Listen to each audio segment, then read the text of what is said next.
Either you have a problem or you just don't care about court orders. It's one or the other. If you have a problem, I'm going to address it for you. And I promise you, you're not going to like the way that I do it. Do you understand? I'm now going to put an ankle monitor on you. And if I ever find that you test positive again for anything, and I don't give a rat's behind what it is, you will stay with me.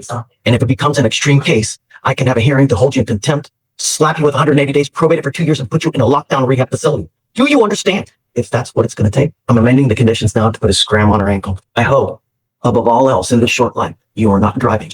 Because if it comes to my attention that you are in violation of this affidavit, it's really not going to go well for you. You understand? Yes. Okay. All right. Your Honor, we do have an offer, and we want to run it by you to see if it's something that you take. It is a jail offer. Your Honor, it was, I didn't see it, but yes, it was a minimum of 30. And we just didn't really share 10 days credit. So How does she have 10 days credit? I don't pay for her. So That's what she did let me know. She has about 10 days credit. So we can verify. 254, 5,000. I don't know. It's just Central Tears? She had 1 day. She has 1 day credit. 1 day. Did you get 1 day. That's So okay.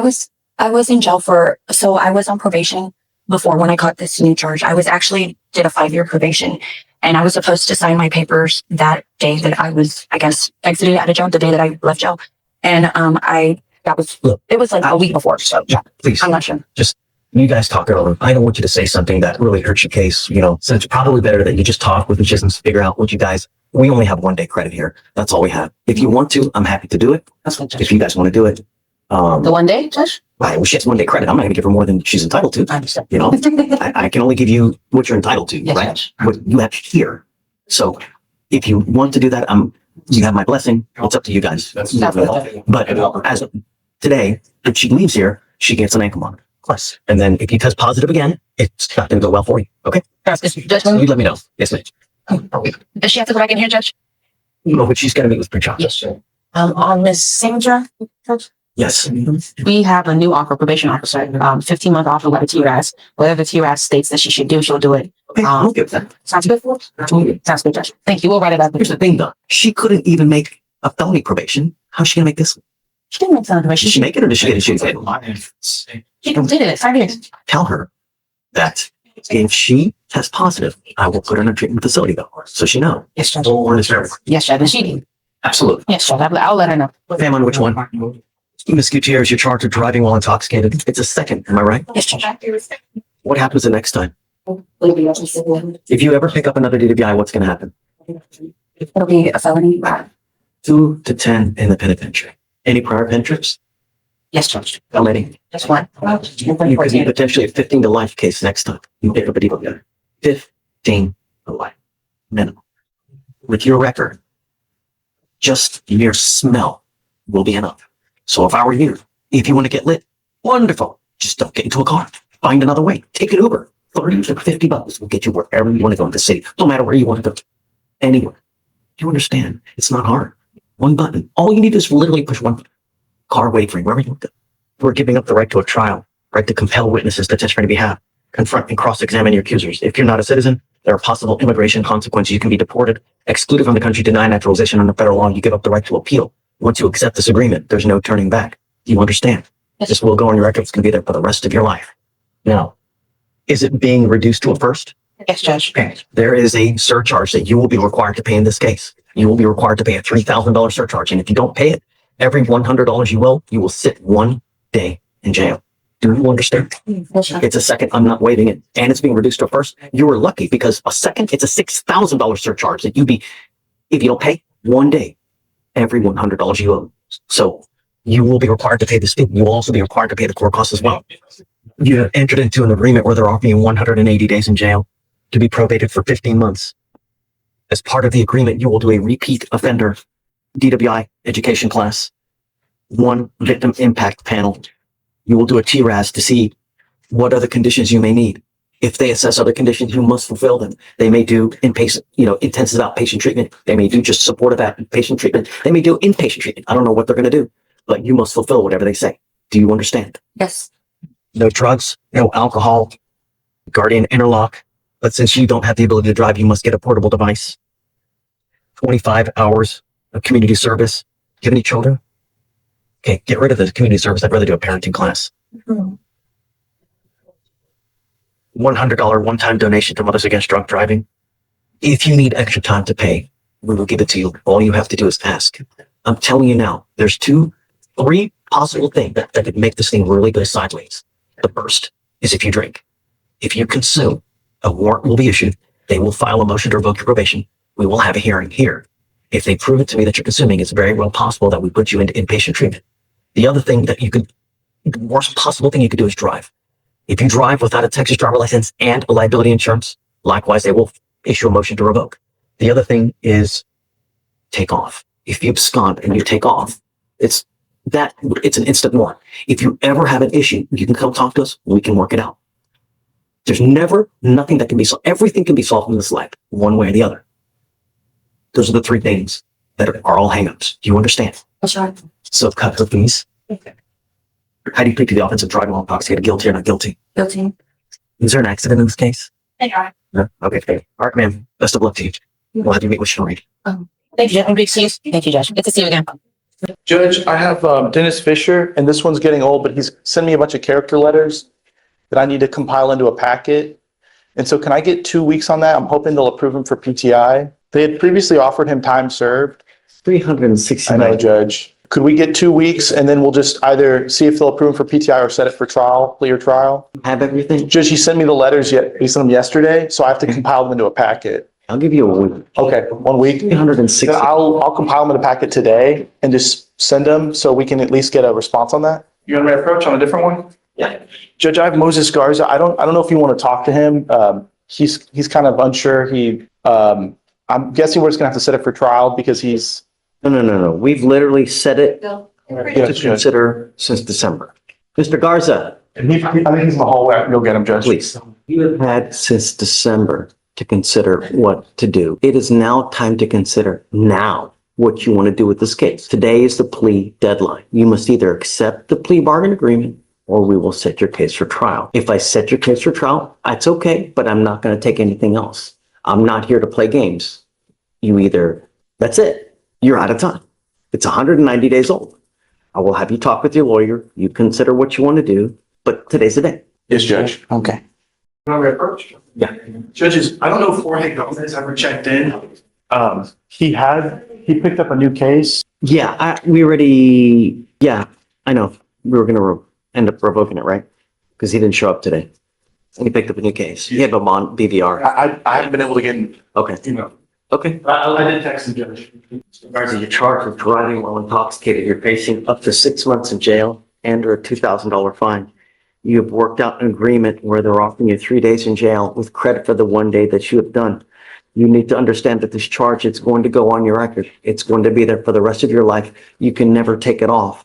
You ever get pulled over again, an officer is going to see this. If they smell anything funky, if they smell alcohol, if they smell marijuana, it's not going to go well for you. It's probably not going to go well for you. Don't give them the ammunition. Don't really. All you have to do is one button on your phone. A car will take you wherever you want to go. $40. You understand? Understood. Right. It's not hard. You're giving up the right to a trial, right to compel witnesses to testify on your behalf, confront and cross-examine your accusers. If you're not a citizen, there are possible immigration consequences. You can be deported, excluded from the country, denied naturalization, and give up the right to appeal, like I said. So that's why it stays on your record. Is this what you want to do? I'm gonna have to plead guilty. Yeah, plead guilty. Is this what you want to do? Yes, Your Honor, it's best. Your other option is trial. This is the only best option right now. In trial, I would need better representation, and you being a defense attorney, you know how this is gonna go, and it's not gonna work out. And I'm not in a financial I'm sorry, to interrupt you, Your Honor. I'm not in a financial standpoint for trial, Our so. lawyer, if you want, but Yeah. you need to understand, I'm not going to take this plea if you don't think I'm guilty. We don't play games here, right? You need to understand that he's got a lot of stuff going on in his life too. He's got hundreds of cases, right? So the evidence is out there. It is what it is. So have you been able to see the evidence? I have, and it's not good, but it's not bad We'll either. talk about the facts of the case. Oh. Well, I'm just saying, if you've seen what's out there, I don't know. I have not seen it, but juries aren't dumb. Yeah. They know what drunk people look like. They know what intoxicated people. Drunk doesn't have to be falling down stupid where you pissed all over yourself. And no, it doesn't have to be like that. And you understand? I understand. Because this is a lifetime decision that you make today. Once you do this, there's no turning back. So you need to be fully aware because like I said, there's no more proverbial slaps on the wrist. From now on, it's a minimum of 30 days in jail for any new cases that you pick up here. So if you want to do it, we can. If you don't, we can set you for trial. Did you apply for PTI or no? Judge, we talked a lot about PTI and it was an income issue. He just doesn't think he can afford PTI, but we've had many conversations about it. That's something you're going to pay for it one way or the other. You know, DPS is going to start charging you for this thing, right? Your insurance is going to skyrocket. Insurance now is crazy as it is. So you're going to pay for it one way or the other. The option for PTI is if you're granted entry into it and you complete it, the case gets dismissed. Not a financial standpoint, Jaden. Like I've been over my financials and I don't want to be in a bigger hole than I'm already in. You don't want a trial? I'm waiving the right to a trial. Okay. All right. How do you plead to the case? Guilty or not guilty? Guilty, Your Honor. I'll find you guilty. I'm going to send you to the agreement. The only thing, just don't pick up another one. If you think that this was bad, wait till you get a second DWI. Wait till you get it only gets worse. Now, he's asking me to waive the fee for you, which is a $3,500 fee. I'm going to do it now, but you pick up a second DWI, it's a $6,000 fee, not to mention the minimum of 30 days in jail. So get a clue. It's not hard. You understand? All right. Best of luck, man. Thank you, Judge. Thank you. Thank you, Your Honor. Just be safe. It's not hard.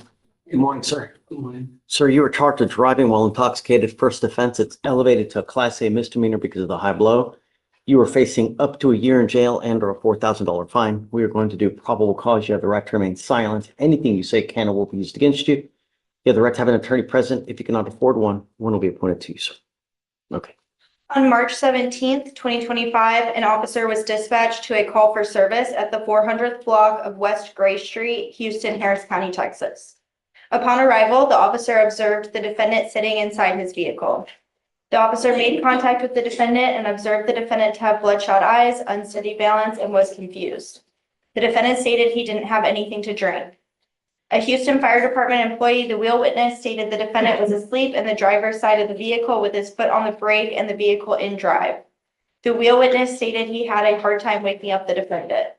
SFSTs were conducted. 6 out of 6 clues were observed on the HGN, 5 out of 8 clues observed on the walk-in turn, 3 out of 4 clues observed on the one-leg stand.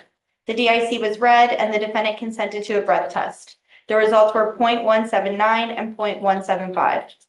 Where was he? Was he in the middle of the road? It sounds like, He- yeah, I don't. So it says that he was sitting inside his vehicle on the 400th block of West Gray Street, which is accessible to the public. On a public road. Don't, please. I have no idea what that is, where it is. Is he in the middle of the road? Is he in a parking lot? Is it Domino's Pizza? I mean, It says it's on a public street.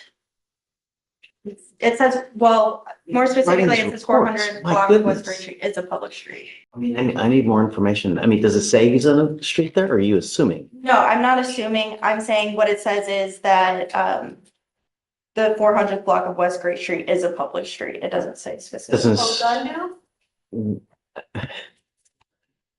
Doesn't ask him if he's driving, none of that in there? I mean, really? Yeah, he did have the vehicle in drive with his foot on the brake and was unconscious. But in regards to the location aspect of it, there's nothing further stated on that. Yeah, I'm sorry. I'm going to find no probable cause. I can't just go forward with assumptions here, you know?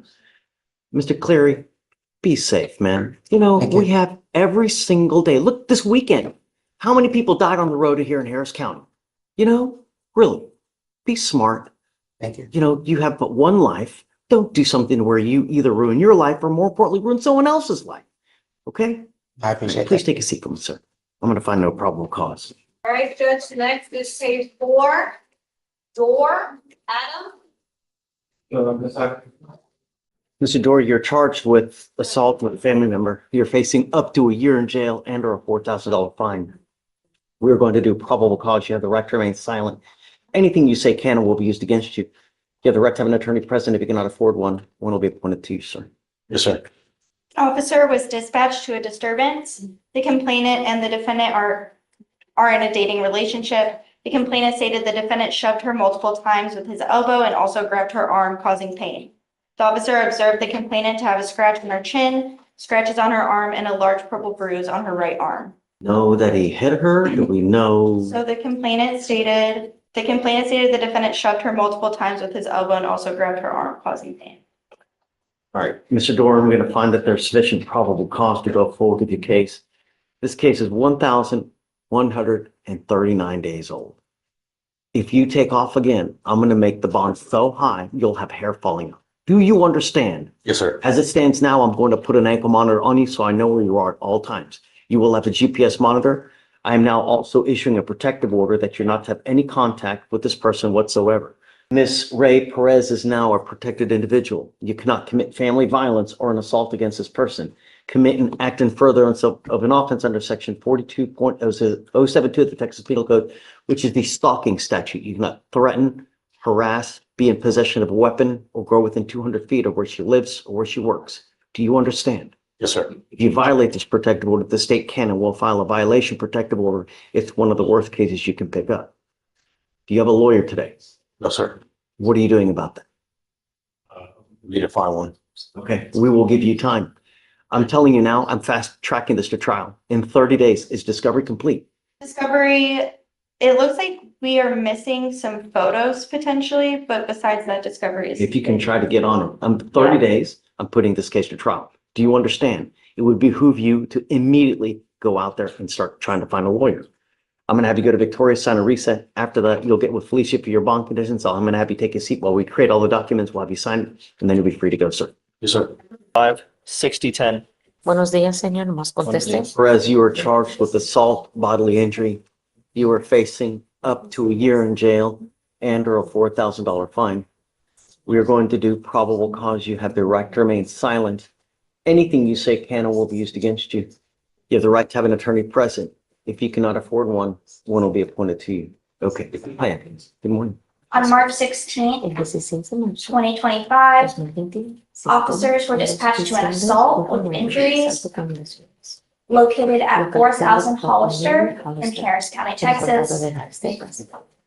The officers were unable to speak with the complainant because his injuries caused him to be unconscious. Estaba inconsciente.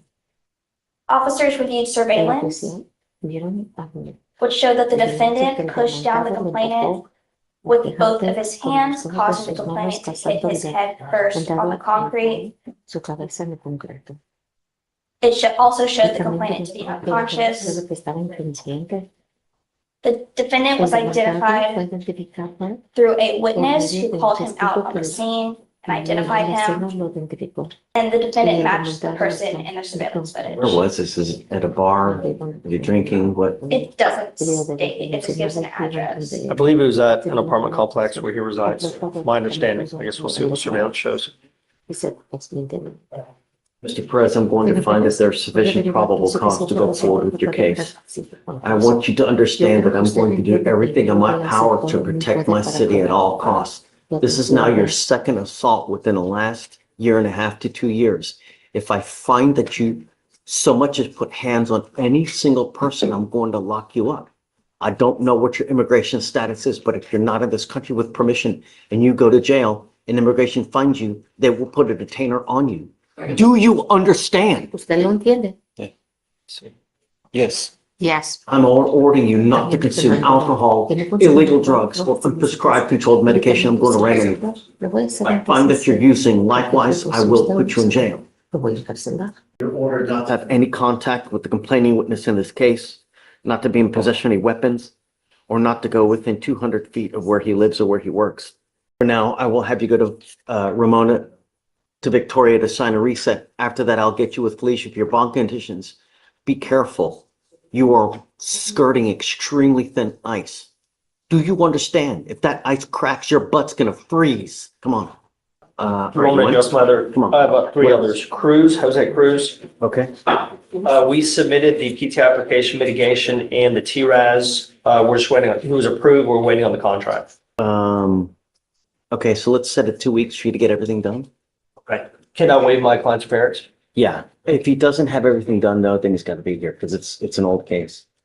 Okay, he's here today. Okay. Okay. I'll waive it as long as he's, got everything done. They're ready to file the supervision order and, Perfect. okay, Next one is Guevara, Guevara, Jose. okay. We're waiting on approval. We submitted the PT application and mitigation on Friday. This is the one that we had talked like a week ago, that we just found out he needed it, so we submitted everything. We're waiting on approval. Okay, I guess let's do it again. We'll give it another week. 2 weeks? No, 1 week. 1 week. It's 250 days. Okay, and then, the last Same one, thing, it'll be waived if it's not approved or denied by the next one, then I'll send an email myself because it's, yeah. Okay. my last one is Diego Gonzalez. Again, same situation. Last time we were here, Judge, I was emailing back and forth with Ashley. Initially, she had said he's denied because he Right, the no didn't have insurance, insurance, and I correct. said, no, he does have insurance.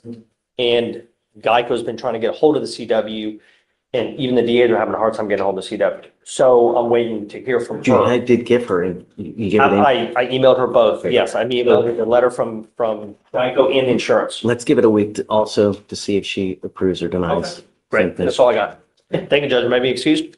Thanks. This is a off-docket matter. It's just really quick that I want to bring to your attention. Jonathan Lopez, you scheduled him for a TRAS. He refused to do the TRAS. We're due back in court on Monday. I'm not sure if you wanted to put him on docket sooner to address it. Cause number is 255-5478. This is the one you're on the BPO with the fund because right. Okay, no, just, We're okay for Monday? Okay, I just wanted to bring it to your attention. Thank you. All right, thank you, Judge. Okay, thank you. May I be excused? was that it for arraignments or do we have more? Do you know? Judge, I'm not sure. Who's the last? Judge, if you talk to Perez, Ricardo Perez. We just did that one. Yeah, you just did. Yes. Okay, I think that's all they were. Ms. Perkins. Good morning, Judge. Good morning. Hi, I have Mr. Christopher Allen on docket. The state just filed a dismissal on his case. I just want to let you know. The state what? Filed a dismissal. Got it. Okay, I'll sign it for you. All right, thank you, Is he Judge. here or no? Yeah, he is in the gallery. Got it. Okay, we'll give him a copy then. All right, thank you, Judge. Yes, ma'am. Alrighty, have a good one. Miguel, Miguel. How many do we have? Yeah, you only need. Good morning, sir. Good morning. Do you have a lawyer today? No, sir. No, Your Honor. You have the ability to hire a lawyer? I do. The only thing is, they're way more expensive than it would be to just pay off what I owe the county. I mean, how much does he owe? It's a theft by check. $141 in the, oh wait, no. So one check was written for $1,377.63, and then one was written for $141.13. HEB? The tax assessors, Harris County tax assessor. Okay. I'll give you a lawyer today. That way you don't have to just start wasting a bunch of money. Do you mind appointing a lawyer? Yes. So just hang tight. I'll give you a lawyer here momentarily. Sure. Okay? I'll get on this side a little bit. Yeah. This way. Did you put an offer on the case? There is no offer on the case Do yet. you mind? Yeah. Please. Good morning, Mr. Wilson. Do you have a lawyer today?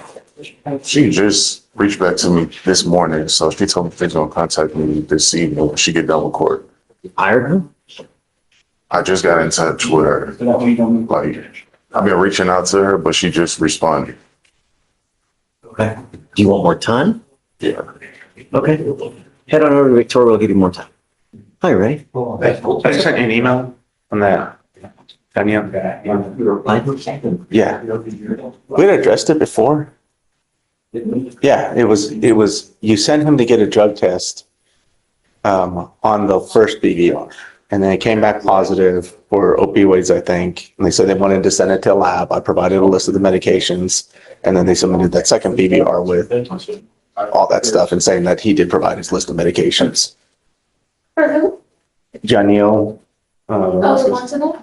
Yes, yes, Is it Montanil? yeah. Montanil's master. Yeah, so we were waiting for the lab results to come back and they have come back. We knew there was a presumptive positive. Is that presumptive came back? She's testing positive for alcohol, though, right? No, just opioids. It's a he. Oh, I was thinking someone else. But one of those that she's taking tests positive for. I think several of them do. And just a presumptive look at it, when I first looked at it, it was the antipsychotic ones that would give false tests, as far as that's concerned. Is there just no one at pretrial that can address None of this? us that go. Not you guys. I know you, but there's no like. No, we would have to, not even our drug technicians. I reached out to my supervisor regarding it. And to confirm that, we'd have to get someone who's certified or someone from Abraham. Okay, I'll speak to you now then. Let me reply to all you guys, and then I'm gonna bring someone else in as well. Let's see.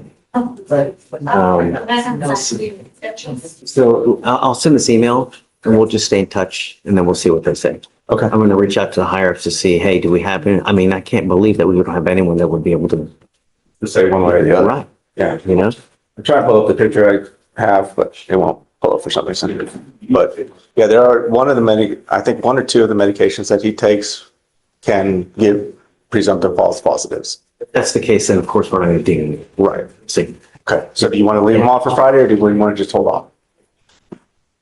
let's hold off for Okay. the original date for now. Let me see what. See what they come. Okay. All right. Sounds good. She's already. She can handle. Hi. Is it Only going? Monday? Yeah. Apparently you sent my client to go pee somewhere. She didn't like to go. I didn't want to be crass, but that's the fact. There were results of that, Judge. She hasn't provided a sample yet. We've had a lot of history with her. I saw that. I got emails on Friday about it. Had, quite a bit of history. Third bond violation. I saw that. Do you want me to recite it out of my memory? That, we've had quite a bit of history. Does she not have a prior case with us too? Is this, 21. I don't think she does. No, it's just this is case. this the one where there was an issue with a boyfriend and? There is a boyfriend in the car, and the really interesting thing about this is like the police officers did a full felony stop on a DWI with guns drawn, making them get out. It's kind of weird. Capital? It was really strange. I'm watching it going like, Capital DWI? that's what it was. Of course, it was like precinct 4-ish.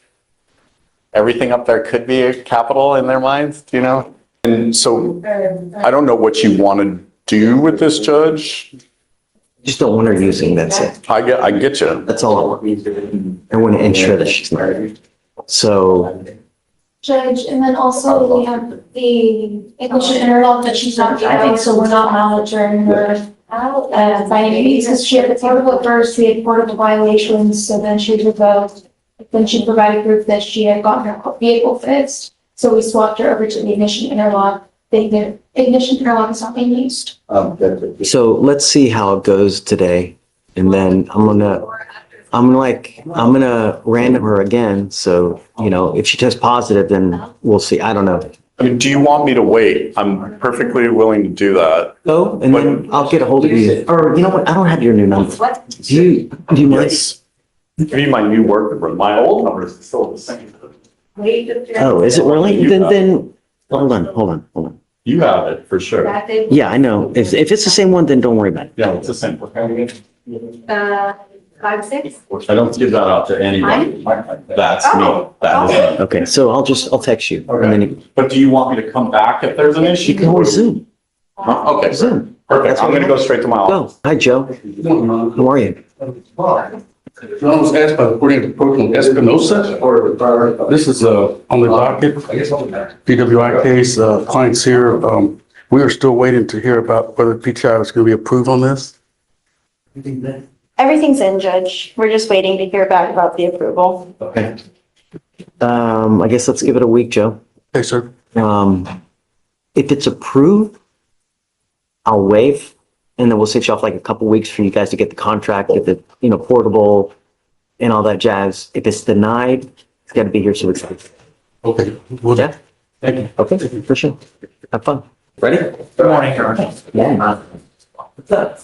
I am here on Mr. Mark Gurley's case, who's on docket today, Judge, Gurley. And initially, I'll wait till you find it, Your Honor. Thanks. Girl?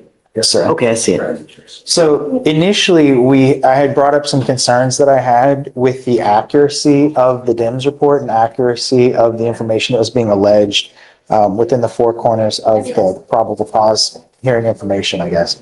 And so you had set this. As far as probable cause? Right, yeah, as You far want as to redo probable cause? Well, we had heard probable cause, and within the four corners of the DIMS, you had found that there was probable cause for the case to continue.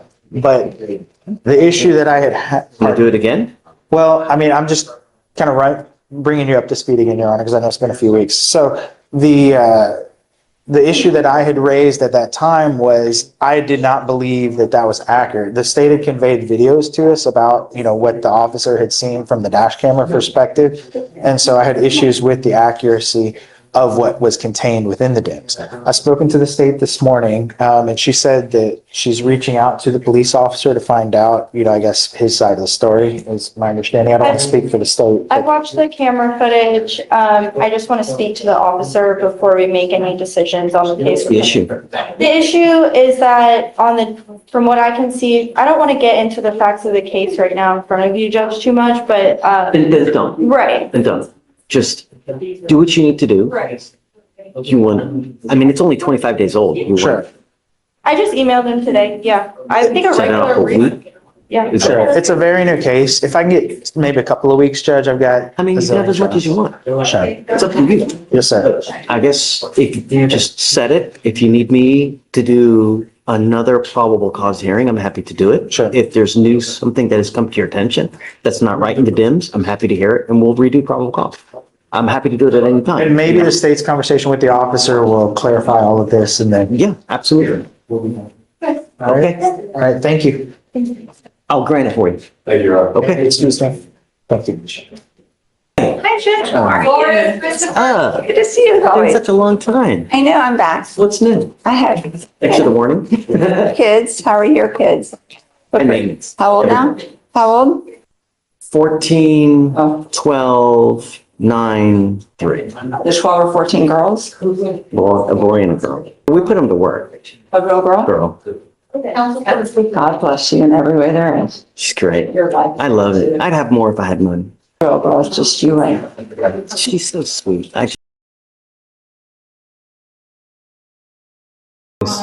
Joshua Jones. Oh. So he's here for a PTI violation.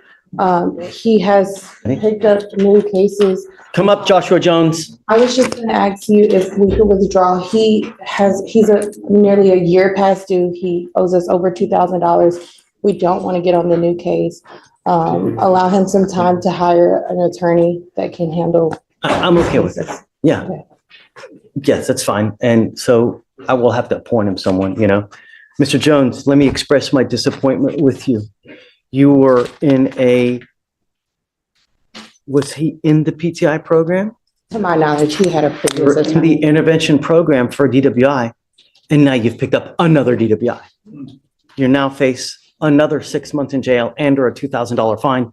We are going to do probable cause. You have the right to remain silent. Anything you say can or will be used against you. You have the right to have an attorney appointed if you cannot afford one. Yes, Judge. On November 17th, 2024, an officer was dispatched to a person down call at the 15,000 block Intercontinental Road. And upon contact, the officer made contact with a witness who advised he observed the defendant to be asleep in the driver's seat of his motor vehicle. Despite the witness's attempts to wake the defendant did not wake up, and the witness turned the defendant's vehicle off in order to maintain his safety. The officer observed the defendant asleep in the driver's seat of the motor vehicle and also had unsuccessful attempts at waking up the defendant. When the defendant finally woke up after the officer made physical contact with him, the officer observed an unholstered black pistol in the driver's door and 2 half-consumed alcoholic beverages inside the truck. Drinking while driving? Yes, Judge. And standard field sobriety tests were refused. DIC was read and the defendant consented to breath and blood. Blood was drawn due to the defendant being unable to give 2 breath samples. Mr. Jones, I'm going to find that there's probable cause to go forward with the case. I am now finding that you're a complete and utter danger to the public, and I am taking away your privilege to drive. You will be signing an affidavit with me today promising me you're not going to drive, and I don't give a rat's behind what your excuse is if I find that you drive. I will have a contempt hearing. You'll be facing an additional 6 months in jail and a $500 fine every time you drive. Do you understand? Because of the nature of the case, because you have an open container, 2 open containers with the DWI, I am now revoking both of your bonds and I'm going to set them at $25,000 each. Do you understand? He goes with you. I'll sign your motion to withdraw. She's just staring. Come on around. At the front. It was here on the case. You, Zader Yanez. Sir. Mr. Yanez, you're charged with theft. You're facing up to 6 months in jail and or a $2,000 fine. We're going to do probable cause. You have the right to remain silent. Anything you say can or will be used against you. You have the right to have an attorney present. If you cannot afford one will be appointed to you, sir. Yes, Judge. On November 14th, 2024, officers were dispatched to a theft at a Home Depot in Harris County, Texas. The officers made contact with the complainant. The complainant observed the defendants enter the store, they observed the defendant walk into the store, walk to a hardware department, and approach a high-dollar Milwaukee hammer drill. The defendant, Yanez, selected one drill off the shelf and proceeded walking around the hardware department. The defendant handed the drill to the co-defendant and both proceeded to the plumbing section. The defendant opened the drill box, removed the drill from the box, and helped conceal the drill into the co-defendant's purse. The defendant discarded the empty box and both proceeded towards the front of the store. Both defendants passed all points of sale without paying. The total was $199. Okay. Mr. Yanez, I'm going to find that there's probable cause to go forward with the case. I'm ordering you now as a condition of your bond not to go to any Home Depot whatsoever. Do you understand? If I find that you go, I will revoke your bond, put you in jail. You will not get any more PR bonds. How old are you, sir? How old are you? 25. What do you do for a living? Distribution clerk. Did you graduate from high school? Yes. What kind of money you make? What kind of money I'm making? 17 an hour. We're going to reset your case to give you time to hire a lawyer. So I'm going to have you go to Victoria, sign a reset. After that, I'll have you take your seat in the jury box. We'll get your bond conditions. We'll have you sign it. You're also not to have any contact with the co-defendant in this case. Do you understand? You violate any of these conditions, you pick up a new case, I'm going to keep you with me, and it's not going to go well for you. You understand? Okay. All right, come on. Page 1, Adams. How many bonds have we given or reinstated for Mr. Adams here? So 3 in total, 1 GOP, 1 reinstatement, and then And now he gets another PR bond? so this one was issued with this last one.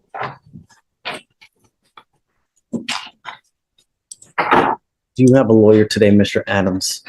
No, sir. Your case is 1,258 days old. It is time to put this baby to bed.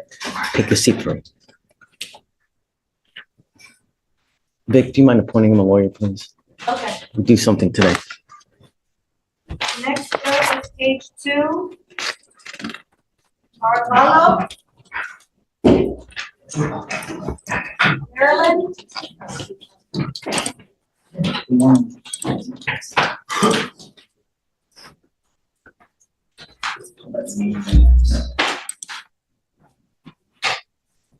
Ms. Aravalo, you were charged, how old are you, ma'am? 20. Ma'am, you're charged with prostitution. You're facing up to 6 months in jail and or a $2,000 fine. You have already taken off on us 2 times. If it happens a 3rd time, you will stay with me. You will not get any more PR bonds. Do you understand, ma'am? Yes, sir. Do you have a lawyer? No, sir. I'm going to appoint you one today and we will figure out where we go. Take a seat for me in the jury box, ma'am. Okay.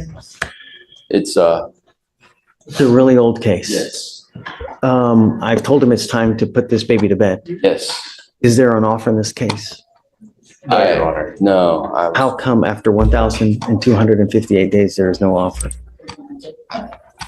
Hoping we can get a gun safety class and dismiss. It appears that was. Come up, Mr. Adams.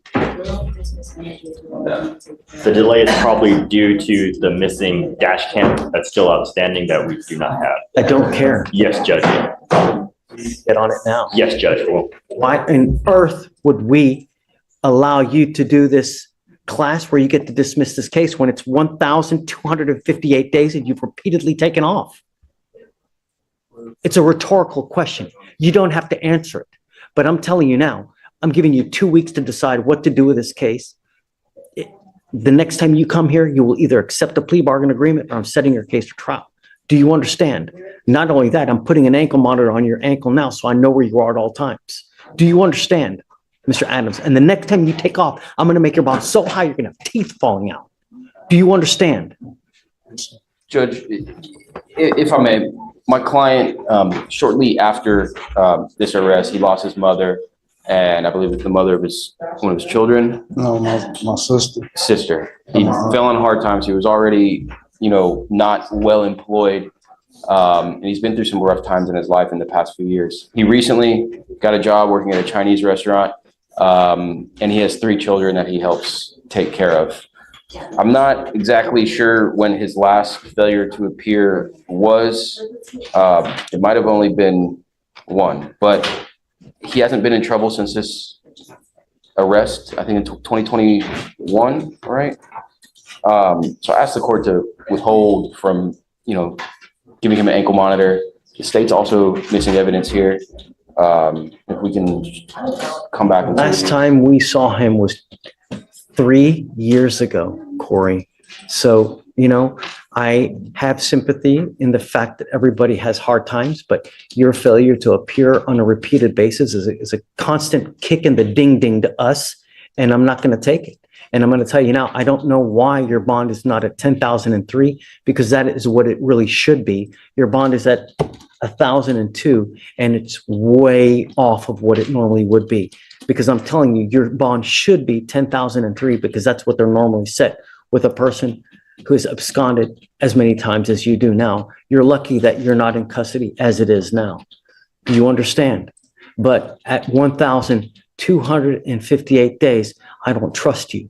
And so the only way I know that I'm going to keep tabs on you is with an ankle monitor. And like I said, the next time you take off, and it doesn't matter what the excuse is, the bond is going to go astronomical.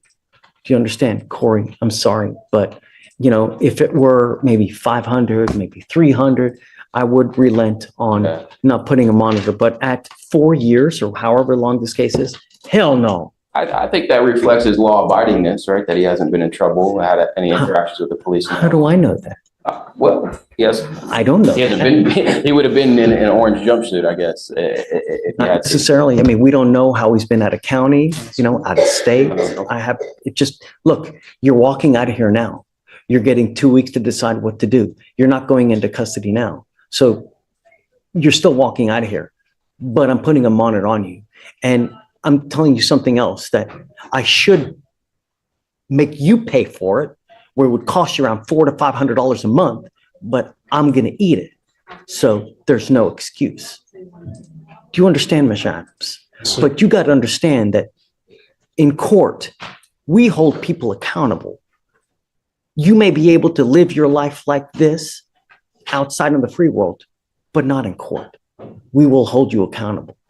And the next time, get ready. Take a seat. Of course.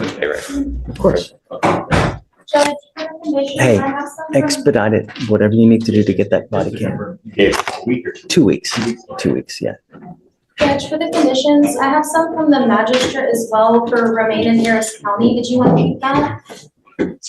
No, I mean, I've got a monitor, so I know where he is, So for all of the conditions, we have the GPS. Do you want that today? Yeah, right now. And Send him down then now. any other conditions?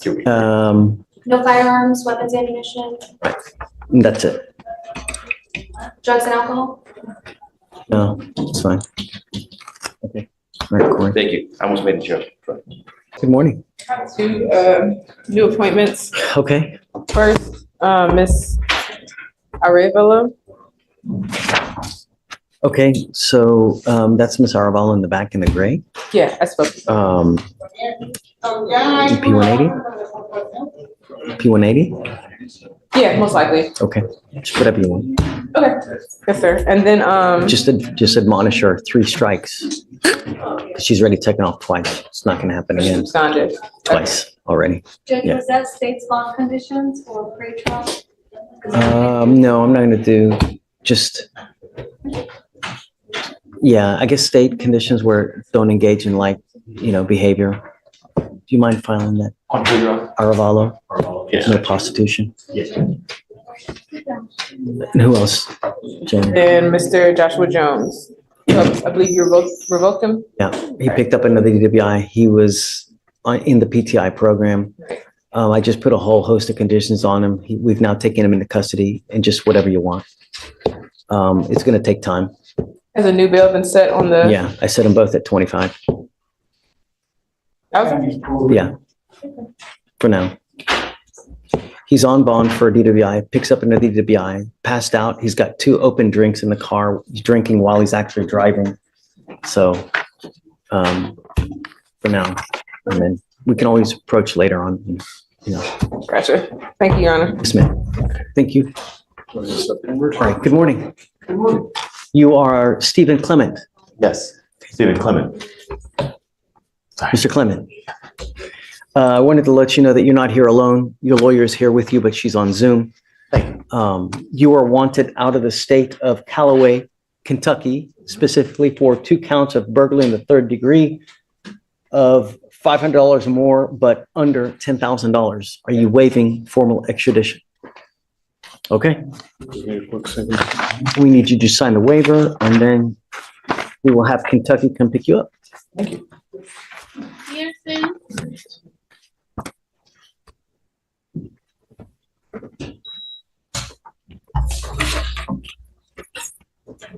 Thank you, sir. Good luck.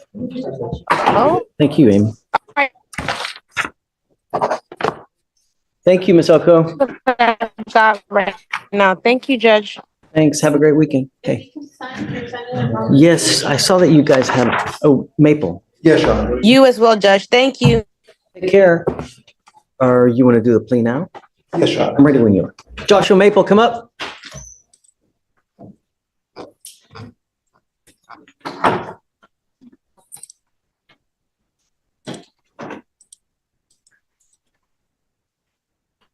Mr. Maple, you're charged with 2 cases. You're charged with driving while intoxicated. You're also charged with unlawful carrying of a weapon. You guys have worked out an agreement where they're going to dismiss the unlawful carrying of a weapon in exchange for your plea on the DWI. You need to understand that this DWI will go on your record. It's going to be there for the rest of your life. It's even there after you die. It's important because if you ever get pulled over, an officer is going to look at your record. They're going to see a DWI. What do you think they're going to do to you if they smell alcohol or dope? Right. What we're doing today, from now on, you are facing a minimum of 30 days in jail. No more slaps on the wrist. Do you understand? So if I were you, I would never get in a car, even if you've had a sip of alcohol, a toke off a joint, whatever it may be, because you're taking a humongous risk. For $20, you click one button, you can have a car taking you perhaps $30. Anywhere you want to go, it's a geographical oddity why it's always $25 to $30 with Uber. Do you understand? Giving up the right to a trial, right to compel witnesses to testify on your behalf, confront and cross-examine your accusers. If you're not a citizen, there are possible immigration consequences. You can be deported, excluded from the country, denied naturalization under federal law. You give up the right to appeal. Once you plead guilty, there's no turning back. It's a lifetime decision. Is this what you want to do? Yes or no? Yes, sir. How do you plead to the offense of driving while intoxicated? Guilty or not guilty? Yes, sir. I will find you guilty, sentence you to the 3 days in jail, give you credit for the 1. There is a surcharge that you will be required to pay for this case. I want to put on some testimony concerning the surcharge. Okay. Mr. Maple, where are you currently employed? With my uncle. With him. What do you do? Look at houses, remodel them, and fix up houses. How much do you generally make a month? 1,500. Okay. Yeah, but I take it you have to pay for somewhere to live, correct? You have to pay for a vehicle, insurance, cell phone, food. Yes. When your monthly bills and expenses are paid, does it pretty much equal what you make, the $1,500 you make each month? Can you speak up? Yes. And would you be unable to pay a $3,000 surcharge based on your financial situation? No. Past witness. Why on earth would we bend over backwards to help you when you don't give a rat's behind about this case? You have taken off 4 different times. You have failed to appear in this court for court settings. Why on earth have you taken off 4 times? What?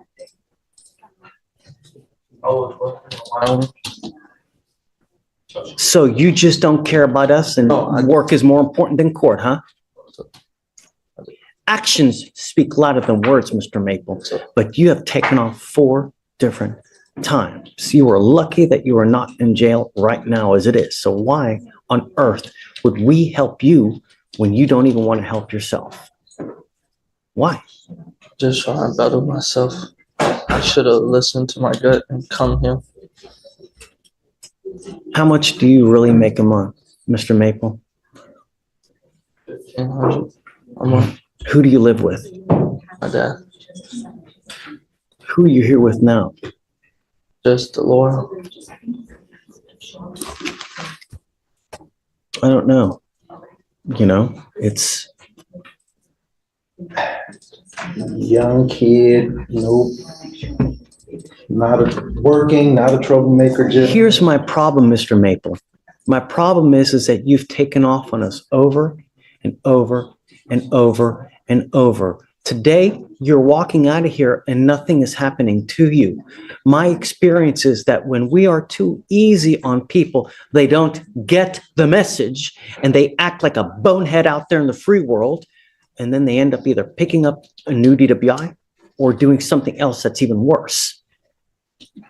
How do I know that you've learned anything about this? Because like I said, with how bad you've acted with us over the course of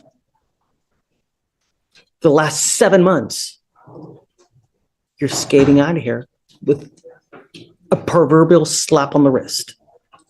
How do I know that you have learned anything, Mr. Maple? Because I got my baby brother looking over me and I gotta do better. Here's what we're going to do.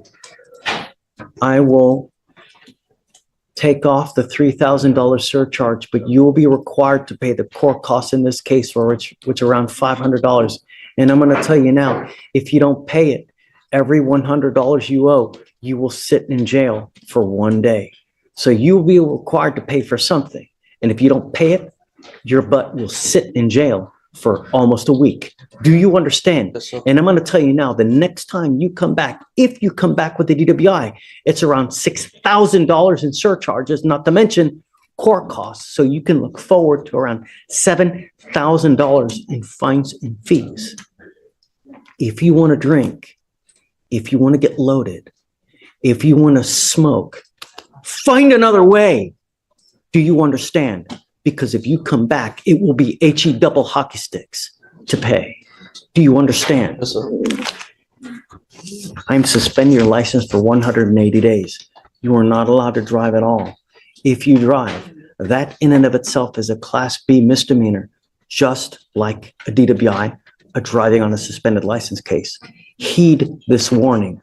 There won't be another one. Do you understand? All right. Your Honor, any previous suspension from this incident, would it run concurrent? Really? Really? No. No, there has to be some kind of consequence, man. Really, taking off 4 times? I'm taking off 3,000 now, and he wants me to. I love you. Go.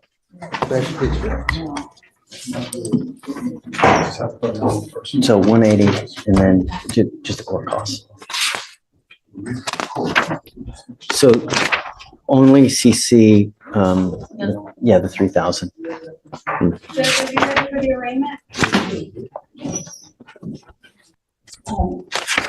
The last time he ordered her to have the interlock installed on her vehicle.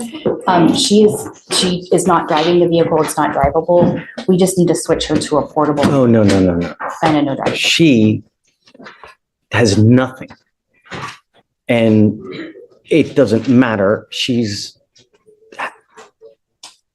We ordered you to have an interlock in a car. You haven't done anything and you're without any kind of devices whatsoever, right? That was totaled and it's at my house right now. But I don't have I'm in a rental car that I'm not driving. So I don't have a car to put it in. So you have no device. That's correct. You're not being monitored. That's correct. This is not a good thing, Ms. Lynch, because I ordered you to have a device. And from what I understand here, you never even went and got it. Because she doesn't have a vehicle to put it on. But you come back and you say, hey, Judge, I don't have a vehicle. I need to do something else. You just don't, out of sight, out of mind. That's not the way things work. Judge, for that violation as well, we instructed her in court and sent a message for her to report to 49 following court to get further instruction over everything so that we could figure out things from there, and she never reported. Stephen. Ms. Lynch, you haven't done anything. They've literally bent over backwards to help you and do stuff, and you haven't done anything. I wanted to come in today. The only reason you're here today is because I ordered you here today. Yes, sir. She goes with you. Yes, sir.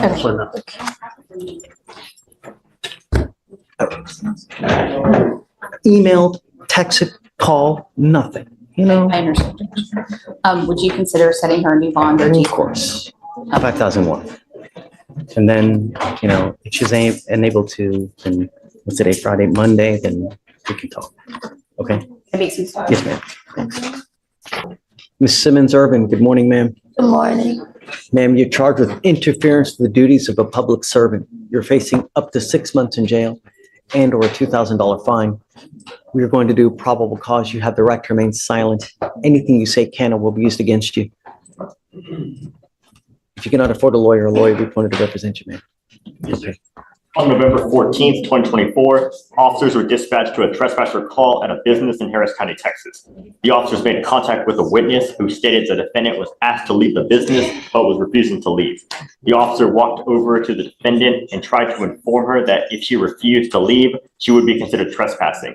The defendant would not listen and did not want to leave. The officer attempted to detain the defendant and place her in handcuffs, but the defendant kept pulling away, refusing to give the officer her hands. The defendant also braced her legs on the ground to prevent the officer from removing her, and the officer had to use a reasonable amount of force to place the defendant in handcuffs and remove her. The defendant braced her legs against the seat and door and prevented the officer from properly detaining her in the marked unit. And once in the unit, the defendant grabbed and pulled the officer's shirt, trying to pull herself out of the unit. Okay. What store is this that she was in?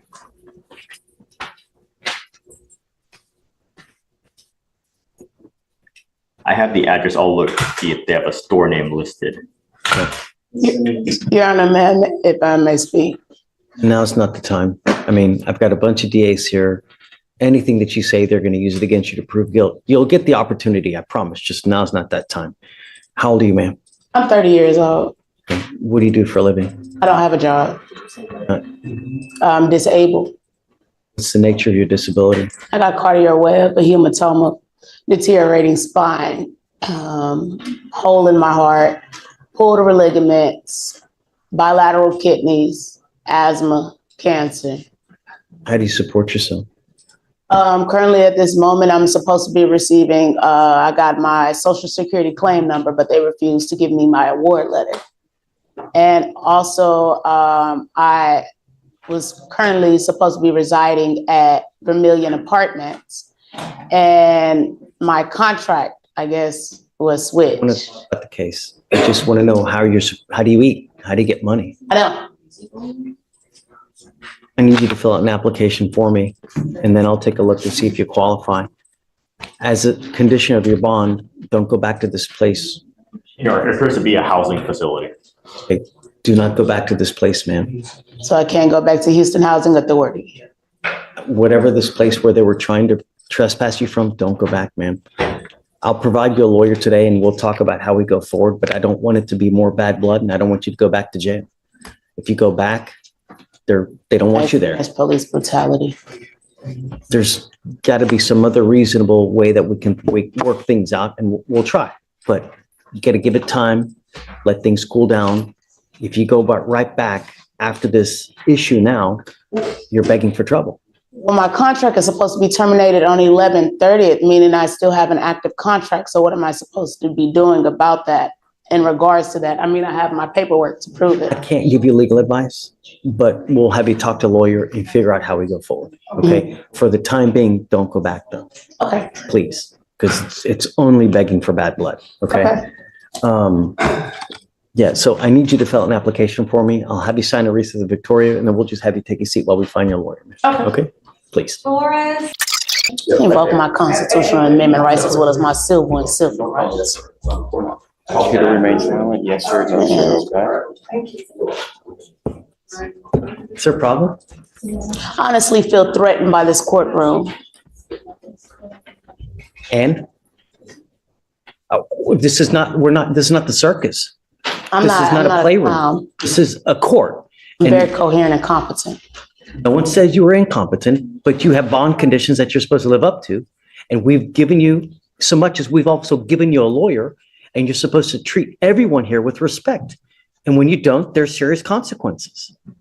Is there a thing for self-representation? I know that is a third option as well. Of course you can represent yourself.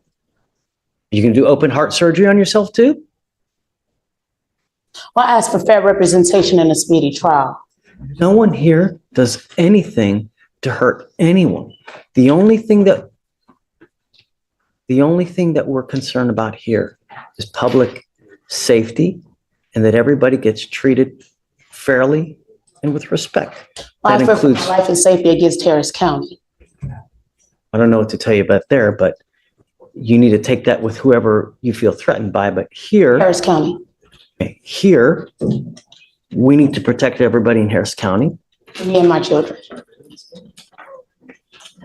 We've given you a lawyer. I want you to treat him with respect. And I want you to treat our clerks with respect, our bailiffs, and us. I'm not asking for much. The only condition I put on you now is to not go back to the location where you were allegedly trespassed from. They don't want you there. So that's why I'm telling you now, don't go back. That's the only condition that we have. In regards to my housing, which is my documentation right here, that should be submitted into my file. My stuff is supposed to be terminated on the 30th of this month, which I had probable cause to actually go and speak with Gary Baxter in regards to my housing contract. I also emailed informal hearing before November the 1st and haven't got a response back. So I had every reason to be at Houston Housing Authority. You may have had a right to be there, but at some point they're well within their right to say, look, we don't want you here anymore. You are creating a disturbance, so we would like you to leave. Can y'all subpoena the cameras? You can do whatever you want. You're going from here to here to here to here to here. Listen to what I'm saying and focus on this in the now. Don't start thinking of something in the future or something because you're not listening to what's happening now. You may have had a right to be there, but at some point you lost that because of the way you may have treated everyone, and then they didn't want you there anymore. I'd like to file a hate crime against Harris County, the city of Houston. Okay. You hear what I just said? What did I just say? Oh, I can't go back to 2640 Fountain View Drive in regards to it being my property, but have an actual, I believe so. It's the Houston Housing. yeah, the Houston Housing Authority have an actual reasons to be That's there. not to say you may send them an email. You could send them a fax. I don't know if that would include calling. As far as trespassing is concerned, I can look into it, Judge, I'm not sure. Yeah, I was wrongfully they can evicted. have an issue if she calls over there. That I don't know. The Wrongfully notice here terminated. that is kind of the subject of this incident does give her multiple options: email, mail, fax, phone. And she did send those emails. She was, I don't know now with them telling her they don't want her back. How does that play if into? they haven't asked for a no contact order and there's no specific person, I would say. Exactly. Because she No response back from my she still has emails. not been, she lives in, she has housing assistance through the Houston Housing Authority, Judge. And it says her assistance will be terminated on the 30th. So I mean, this is where she lives of this month. So she's still got a couple more days to try to resolve whether she's gets to continue, having housing assistance. The only other thing, it's what's your last name again? Simmons-Irvin, Ervin. You're very passive aggressive in the way you come off. Well, I'm sorry, I'm a victim of Harris County. That may be well. And so are my children screaming. That may be well right. But in life, you get more with honey than you do with vinegar. And when you go to these people and you act in such a manner that they think you may be threatening them, you're not going to get far. It's Listen, retaliation. are you listening to what I'm saying? I'm trying to tell you, sometimes if you tuck your tail, you may get a lot more in life. I'll give you an example. I got pulled over months ago. I know I was in the right, but the officer came up and he goes, "Why did you stop? Why didn't you stop at that stop sign?" I know I stopped, may have been for a second or two. I told the officer, "Listen, Simmons," I told the officer, "Look, I'm sorry. It was an accident. I'm an idiot." He let me go. If I would have said to him, you a-hole, you're wrong. I didn't stop. I did what I was supposed to do. What do you think he would have done? He would have probably given me 5 tickets. But because I said, I'm sorry, I'm an idiot. It was stupid for me to do that. Well, when you're facing reverse psychology, you get more with honey. And they try to provoke you. So what? Who cares? Be the bigger person. You're still going to get more. That's life. That's maturity. And when you tuck your tail, sometimes you get so much more, even if you're in the right and they're in the wrong. Who gives a shit? Sometimes that's what you have to do. I also understand the indirect language it is in the Harris County Handbook dated 2021. And anybody that threatens and harass me in it, I have every right to press charges.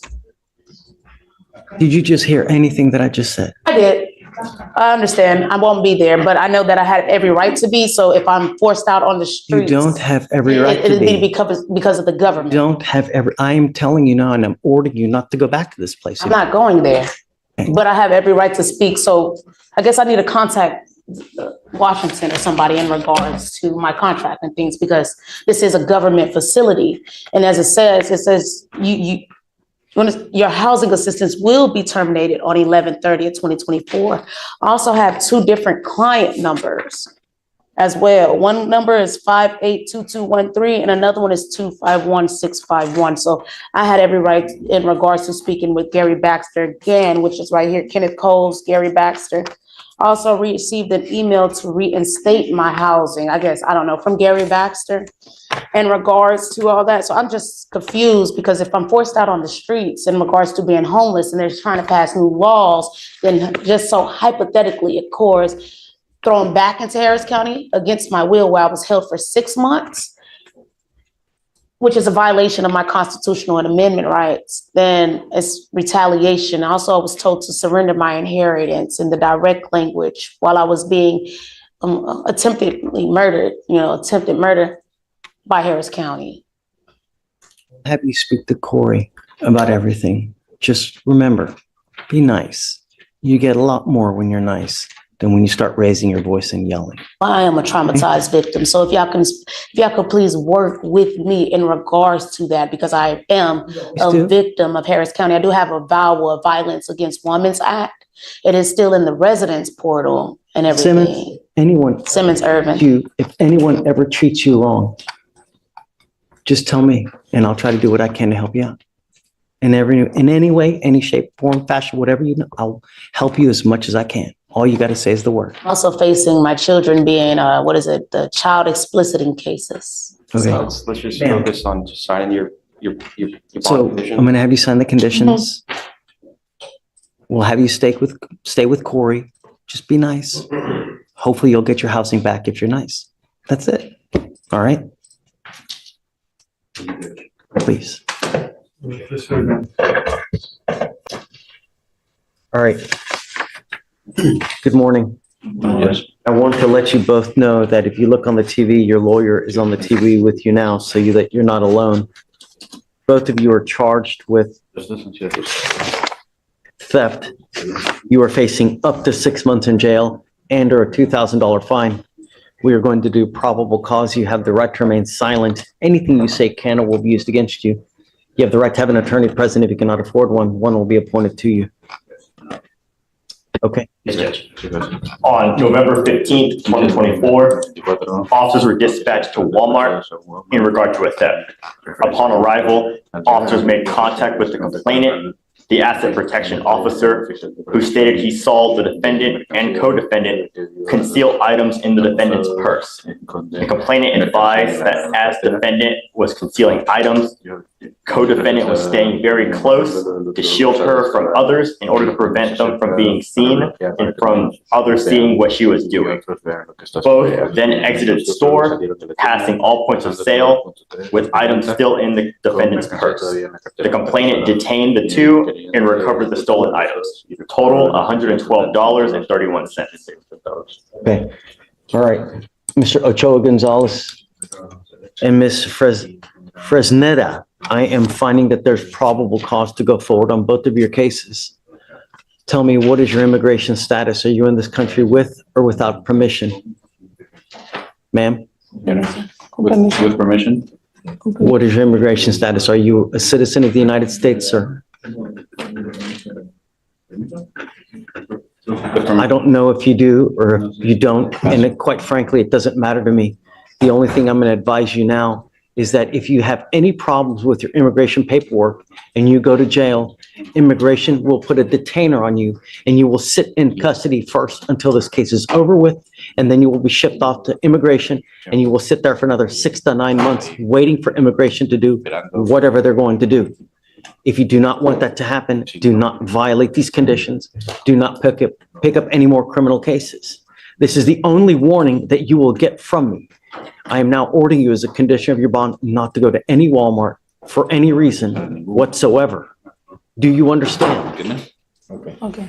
If I find that you go to Walmart and I don't care what your reason is, I will issue a warrant for your arrest and I'm going to put you in jail. You will not get any more PR bonds. Likewise, you pick up another criminal case, you will go to jail. Both of you have a lawyer. It is your responsibility to stay in touch with Mr. Porras, and he will tell you if and when you have to come back to court. If he comes back to me and tells me he cannot get a hold of you because you guys are playing games, you're not responding to phone calls, text messages, likewise, I will issue a warrant for your arrest. For now, I will have you go to Victoria. We will have you sign a reset. After that, I'm going to have you both take a seat in the jury box while we get your bond conditions. Heed this warning. You will not get another one. Okay. Victor. Yes, sir. Did you get a date already? Not yet, Judge. January 28th through the 30th. We can do the 28th. Okay. Right, Judge, and then Marcos is approaching on page 2. Alonso Herrera. Can you file those conditions, please, on both of those? May I be excused, Your Honor? Otherwise, shifted here. And Jenny's helping out today. Say it again? Excuse, Your Honor. Oh, yeah, you got it. Have a great weekend, bud. Appreciate it. You too, Judge.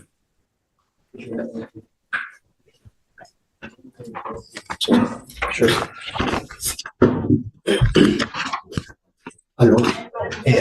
Alonso Herrera. Thank you. You, Ruben Alejandro Alonso Herrera. Yes, Judge. So you're charged with failure to comply with duty, striking an unattended vehicle. You're facing up to 6 months in jail and or a $2,000 fine. You're going to do probable cause. You have the right to remain silent. Anything you say can or will be used against you. You have the right to have an attorney present if you cannot afford one. One will be appointed to you, sir. Yes, Judge. Okay. The officer was dispatched to a residence in Harris County, Texas, in response to a failure to stop and give information.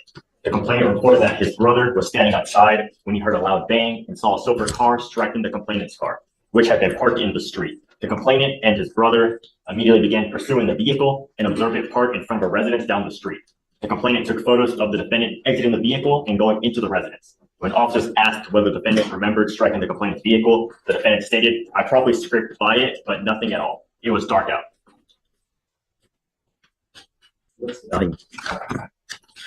See, Your Honor. Approximately $1,500. Judge, I don't think a rip has been done, so there's no estimate. We don't know. Yeah, I get it, but at least it needs to be over $200. That's fine. Sir Alonso Herrera, I'm going to find that there's probable cause to go forward with your case. Do you have a valid Texas driver license, sir? Yes, sir. You have valid liability insurance in your name. No, Judge. Then you're not allowed to drive, and I'm making that a condition of your bond until you have liability insurance and show us that you have liability insurance. I'm making it a condition of your bond that you're not to drive. I don't care where you're going. I don't care what you're doing. Do you understand? Yes, sir. You will be signing an affidavit with me today promising me that you're not going to drive. If I find that you do, it's possible that I have a contempt hearing. And every time they prove to me that you're driving a vehicle, you can be facing up to 6 months in jail and or a $500 fine.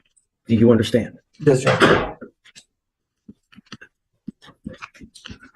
Now you have a lawyer. Good job on having a lawyer. Because you have one, I will waive your appearance, but it's your responsibility to stay in touch with Mr. Droga, and he will tell you when you have to come back to court. If he tells me he can't get a hold of you because you're playing games, I will issue a warrant for your arrest. Pick up a new case, violate any conditions. Likewise, you will go to jail. You will not get any more PR bonds, sir.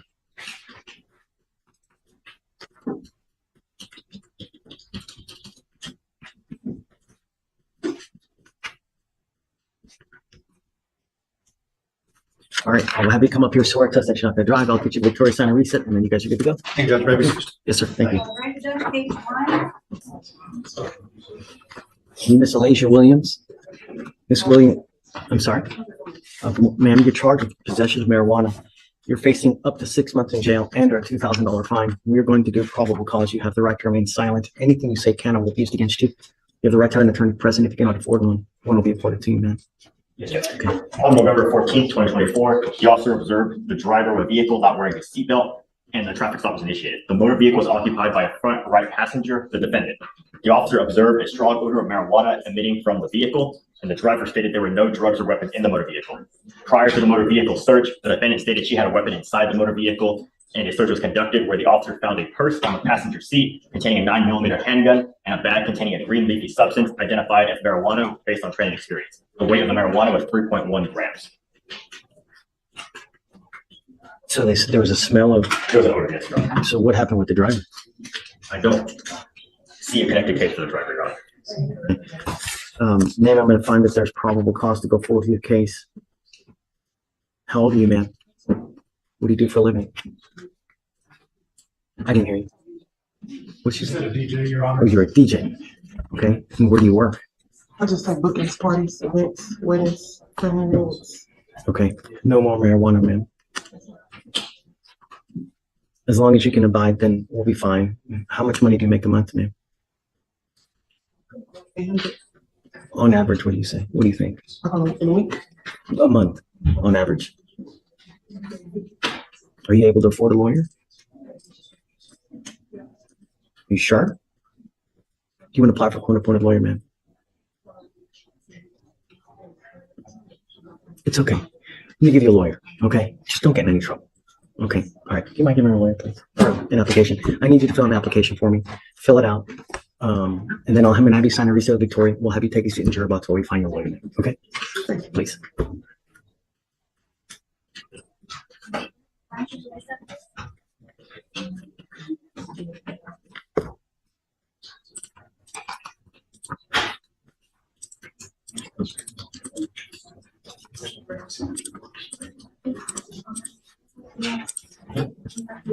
Judge, this is DWI PTI intervention. Ms. Harvey's been removed from the program. Harvey, yes, Judge. I'm bringing him up. Ms. Hargis? Good morning, Mr. Warren. It's been a while. I was hoping you'd give me some good news. Here we are. Shh. What did she pick up? Don't. Stephen, do you have a room back there? No. I don't know what to tell you, man. You picked up a new case while you're on bond. We have one thing that we do when people pick up new cases, right? I have to revoke her bond. Sorry, man. She goes with you. If we could talk on right now. Sure. Judge, we asked for $500. Judge, this is, she's on the program for, it looks like about 8 months. I don't know if there was any other violations. I just on this case for 24 hours. And I know the new law violations triggering what we're triggering. And I believe he was in compliance on the DWI program he was in compliance up to this new law violation. So, Correct. Yeah, I mean, she was, but now they've, so, I'll set the bond at 2501. Okay, but understand it's now time to decide what we need to do. If she wanted to do something today. Judge, I'm just retained. Let me hear about it. Judge, I have 6 weeks. Oh, 6 weeks is. The max I'll give you is 520 days old. I'll give you 30, but at that time, and if she gets out, she needs to come here immediately for bond conditions because I'm putting an ankle monitor on her as far as like, what does she have now? Do we need to redo bond conditions?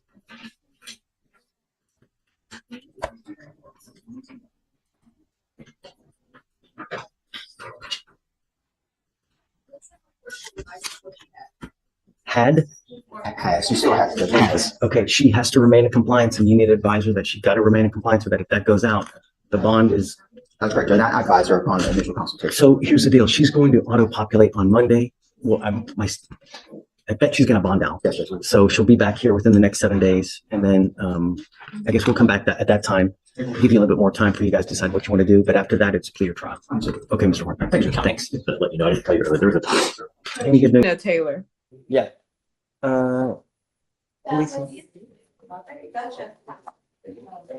THC judge. So Come on, Judge, Taylor. we are set for trial in 3 weeks. I mean. We're very close to the end here. No using means no using. You're on felony probation for aggravated assault. You picked up a DWI. You tested clean in December. Now you're testing 30 again. No, December? No. Yes. The judge, No, just on the 7th. No, sir. Can we verify? I remember when pretrial services spoke originally, she might have been talking about a different Taylor. Yeah. Talking about Adrena Taylor? Yes, Adrena Taylor, I have her testing clean in November 11th, and that was the only test we had. And then THC, confirmed by the lab judge. When? Confirmed by the labs on the 14th. This March. Yes, Judge. And then another positive today. And positives today again. Still, She goes with you. mistake, Your Honor. It will not happen again. I'm gonna Does lose my job. She is there with her parents. Your Honor, please. It won't happen again. You're on felony probation. I've ordered you not to use. Now you have a DWI. You tested positive twice. But I wasn't driving in the DWI. My car was just So sitting. don't say anything My about lawyer that. can Ms. Talk about Taylor. the case with you now. Ms. Hawkins. Yes, Goes with you. Oh, God. Oh, don't take my baby, Your Honor. Please, I need her. I'm sick. Please, Your Honor. No, please. She didn't. Oh, God. I'm not feel about Oh,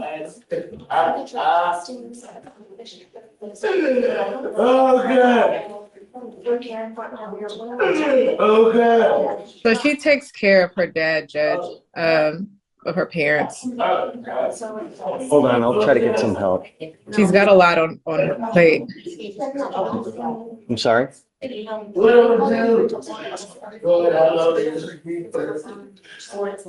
know you're gonna keep her, Your Honor.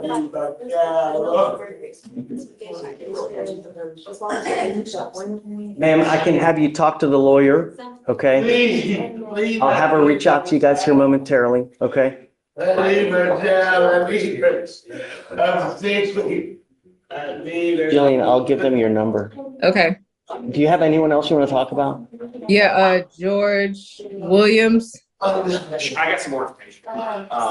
Something good? Tell me something. Yeah, I can file dismissal. Basically, we did a.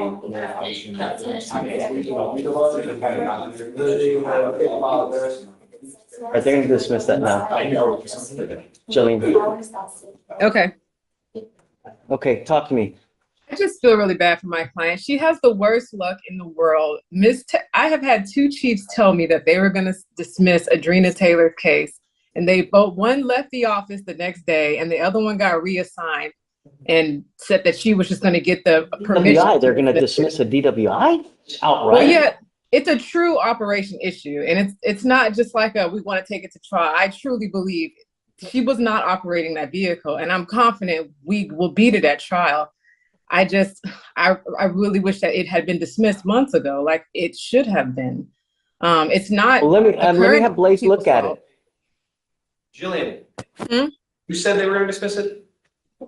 First it was Michael, and then he ended up leaving the office, and then Siegler said she'd dismiss it once she got the okay. No, it wasn't Siegler. It was the one that was here for a week before Siegler, not Siegler. Okay. She was. Diana. Because I see a PTI in there. I just don't see anything about dismissal. Yeah, no, it wasn't. They only put the PTI. Michael didn't put anything. He just said, oh, okay, if that's what happened, then I'll dismiss it. Jamie, let me just look at the video to make sure what you say is true. And that's exactly what the other one said. Let me look at the video this weekend. If I see what you're saying, then I'll dismiss it. And they both were gone the next Monday. And I just feel, I understand Miss Taylor is under bond conditions, and this is no one's fault but hers. Why don't we do this? Why don't we roll it, till tomorrow to give Blaze the opportunity to look at it real quick? Maybe he'll come to the same conclusion. I don't know. Okay. I mean, he's about as one of the most reasonable people that we've ever had, No, I agree. This isn't his fault at all. It's I just feel really bad for her. I just want to fight.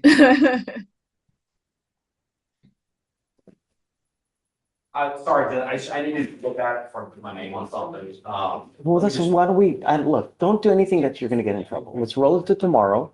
The problem is that she's still doing whatever the hell she wants to do. She's negative in December. We call her 2 times a test. She fails to come. Now she's testing positive 2 different times, and she's on felony probation.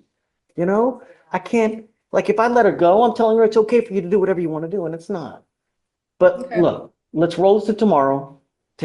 We'll see if you come to the same conclusion. If not, then Jillian, we'll figure something out. Okay. I'll see. But there has to be some kind of accountability. I agree. I just feel like we shouldn't even. And I know that they're all upset, but. Okay. Okay. Bye.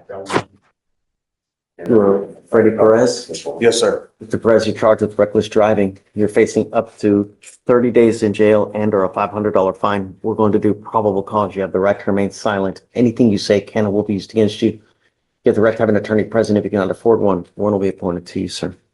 On March 10th, 2025, officers initiated a traffic stop at 4841 block of Mount Houston Road in Harris County, Texas. Numerous vehicles were observed inside of a parking lot in a pit. The officer observed the defendant driving a white Honda, engaging in reckless driving by doing approximately 4 donuts. The defendant's vehicle was coming close to hitting people standing by the pit and other vehicles as well. Disregarding the safety of the other people and their property, the defendant was the only occupant of the vehicle. She's the only occupant? Yes. Okay, can you run his license, please? Yes, Your Honor. Mr. Perez, I'm going to find that there's sufficient probable cause to go forward with your case. I'm ordering you now as a condition of your bond not to drive in a reckless manner again, not to do donuts, street takeovers, racing, any of this nature. If you do, first I'm going to put you in jail. Next, I will take your ability to drive away from you. Do you understand? Yes, sir. It's valid, Your Honor. All right, you're not allowed to drive unless you also have valid liability insurance in your name. That is a condition of your bond as well. So if you don't have car insurance, you're not allowed to drive.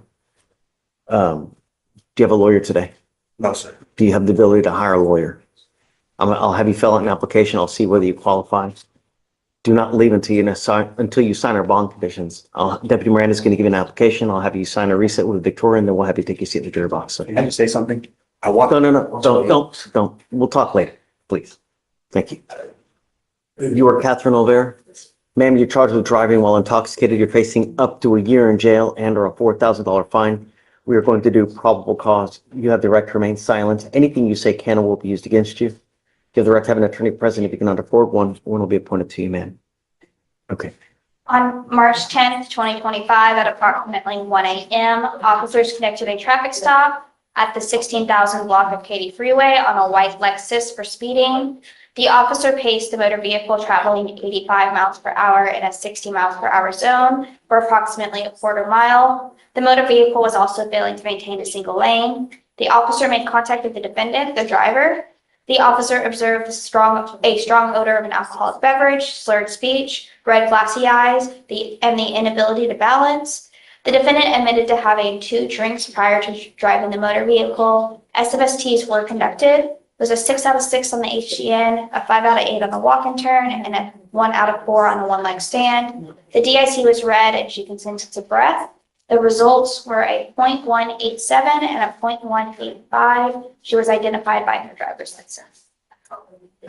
So any prior to WIs and then No prior to WIs, her license is eligible. that. All right, Ms. Olvera, I'm going to find that there's sufficient probable cause to go forward with your case. I'm ordering you as a condition of your bond not to consume alcohol, illegal drugs, unprescribed controlled medication. I'm going to randomly test you. If I find that you're consuming, I will revoke your bond, put you in jail. No more PR bonds. You have a lawyer. Because you have a lawyer, I will waive your appearance, but it is your responsibility to stay in touch with him, and he'll tell you if and when you have to come back to court. If I find that you pick up a new case, you're driving without insurance, anything else, then it's not going to go well for you. I'll have you sign a reset with Victoria. We'll have you get with Fleischer for your bond conditions, and then you're free to go. All right? Thank you, Judge. Thanks, Mr. Nolan. Yes, Judge. Miss Olivera Catherine with a K. Olivera. Arraignment. Ms. Olvera, come up. Yes, I'm not in the market. You are Catherine Olvera? Ma'am, you're charged with driving while intoxicated. You're facing up to a year in jail and or a $4,000 fine. We are going to do probable cause. You have the right to remain silent. Anything you say can or will be used against you. You have the right to have an attorney present. If you cannot afford one will be appointed to you, ma'am. Okay. On March 10th, 2025, at approximately 1 a.m., officers conducted a traffic stop at the 16,000 block of Katy Freeway on a white Lexus for speeding. The officer paced the motor vehicle traveling 85 miles per hour in a 60 miles per hour zone for approximately a quarter mile. The motor vehicle was also failing to maintain a single lane. The officer made contact with the defendant, the driver.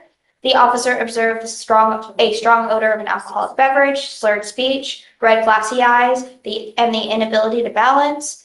The defendant admitted to having 2 drinks prior to driving the motor vehicle. SFSTs were conducted. It was a 6 out of 6 on the HGN, a 5 out of 8 on the walk and turn, and a 1 out of 4 on the one-leg stand. The DIC was read and she consented to breath.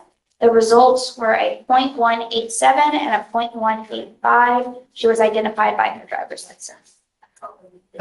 So any prior to WIs and then No prior to WIs, her license is eligible. that. All right, Ms. Olvera, I'm going to find that there's sufficient probable cause to go forward with your case.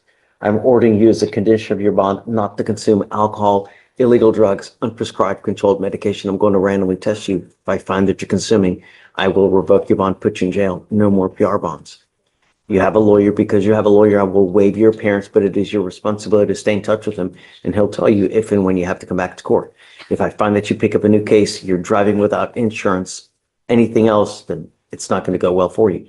I'll have you sign a reset with Victoria. We'll have you get with Fleischer for your bond conditions, and then you're free to go. All right? Thank you, Judge. Thanks, Mr. Nolan.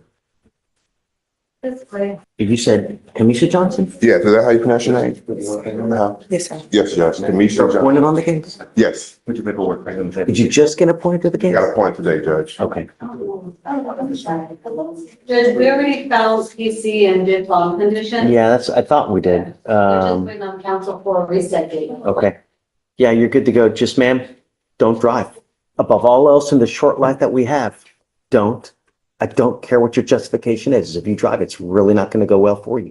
Do you understand? All you got to do is get your Texas driver license, liability insurance, show us that you got it, and then I'm happily take all these conditions off.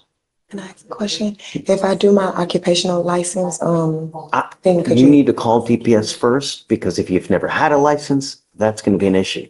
So you need to call them first to see what you need to do. Don't just try to apply and start spending 150 to, it's, I went there, that's why I have asked you. don't just start, I can't give you legal advice. The only thing I would say is go to DPS, call them, and they can tell you what you need to do to actually get your license. Why are you going to pay all this money to get an occupation when you should go get your regular license? Because on the chart, it says that I have to have an occupational for like a amount of time in order to release the license. I don't know if I would grant you one. I really don't. I'd have to look at a lot of things. First things first, though, is call DPS. This is the number of the driver's license division. Call them at 7 in the morning. Otherwise, you'll never get through. Don't call at 8:01, 9:32. You'll never get through because the phone lines, you have to call it right when they open, which is at 7. Call them and figure out what you need to do to try to get it back. And that's what you need to do first and foremost. Okay? Great. Thank you, Judge. All right. Ms. Johnson, Commissioner Johnson? You said Kamisha Johnson? Yes, is that how you pronounce your name? No. Yes, sir. Yes, Judge. Kamisha You're Johnson. appointed on the case? Yes. Put your paperwork. Did you just get appointed to the case? Got a point today, Judge. Okay. Judge, we already filed PC and did bond condition. Yeah, I thought we did. Just waiting on council for a reset date. Okay. Yeah, you're good to go. Just, ma'am, don't drive. Above all else in the short life that we have, don't. I don't care what your justification is. If you drive, it's really not going to go well for you. Do you understand? All you got to do is get your Texas driver license, liability insurance, show us that you got it, and then I'm happily take all these conditions off.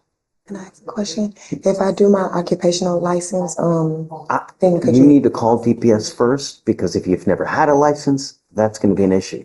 So you need to call them first to see what you need to do. Don't just try to apply and start spending 150 to, I went there, that's why I have asked you. don't just start, I can't give you legal advice. The only thing I would say is go to DPS, call them, and they can tell you what you need to do to actually get your license. Why are you going to pay all this money to get an occupation when you should go get your regular license? Because on the chart, it says that I have to have an occupational for like a amount of time in order to release the license. I don't know if I would grant you one. I really don't. I'd have to look at a lot of things. First things first, though, is call DPS. This is the number of the driver's license division. Call them at 7 in the morning. Otherwise, you'll never get through. Don't call at 8:01, 9:32. You'll never get through because the phone lines, you have to call it right when they open, which is at 7. Call them and figure out what you need to do to try to get it back. And that's what you need to do first and foremost. Okay? Great. Thank you, Judge. All right. Good morning, Judge Fleischer. How are you doing? I have Jonathan Lopez on docket today. It's a violation of bond conditions.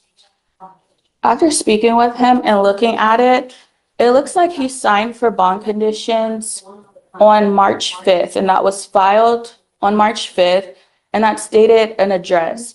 However, another bond condition, an amended bond conditions, was filed on March 10th with that address crossed out and a new one added in. He wasn't aware of that, and that's the address that he went to for this violation of bond conditions.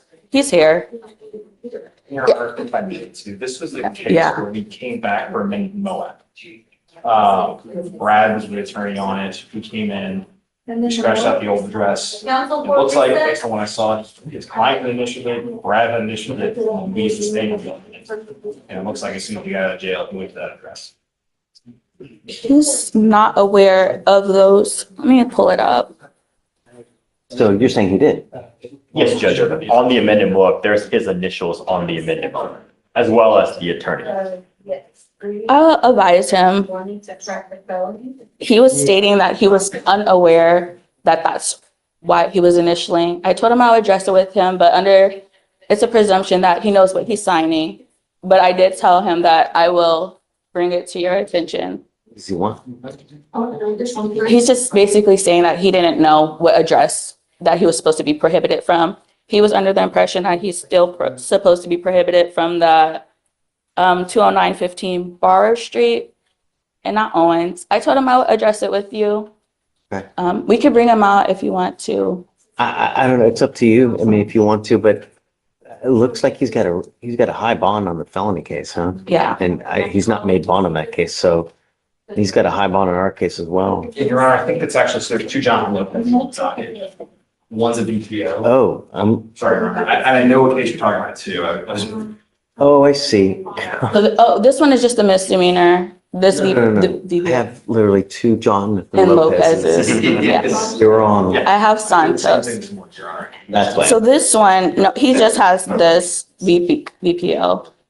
I did talk to the state. I understand the concerns. I just wanted to bring this to your attention because he's saying that he was unaware of the change of address. I told him over and over and over. Can you bring him out? Jonathan Lopez? Santos. Here. Hold on, let me make sure you get the right one. Bottom of 38, yeah. If he tries to tell me that he didn't know, I mean, how many times did we say? Well, this is the case where the plea was re-entered after the MOAB was minute, so then you advised him and admonished him once more. Yeah. I told him I would bring it to your attention, Judge, so.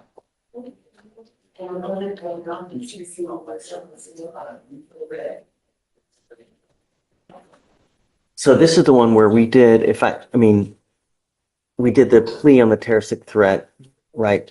The terroristic threat, the evading were dismissed. Two terroristic threats and evading were dismissed, right? That wasn't with me, Judge. Yes, Judge. Okay, so no, it was just one terroristic threat. One terroristic Yeah, threat. it was just one. How's jail? Some just don't get it. I mean, I'm truly at a loss. Truly at a loss. When we did the plea, not 6-7 days ago, I told you probably 25 times, don't go back. And now here, you've picked up a violation of a bond condition of protective order. Let's do probable cause because I don't know. You have the right to remain silent. Anything you say can or will be used against you, sir. Please. On March 12, 2025 in Harris County, Texas, officers were dispatched to a violation of a protective order call. The officer met with the complainant who stated that she found the defendant in her mother's house while there was an active protective order, including a residency restriction. The officer arrived and found the defendant at the location to confirm there was a protective order prohibiting the defendant from being at the location. So it goes back to mom's house? Yes, sir. Not the... Yes, sir. She went back to the residence.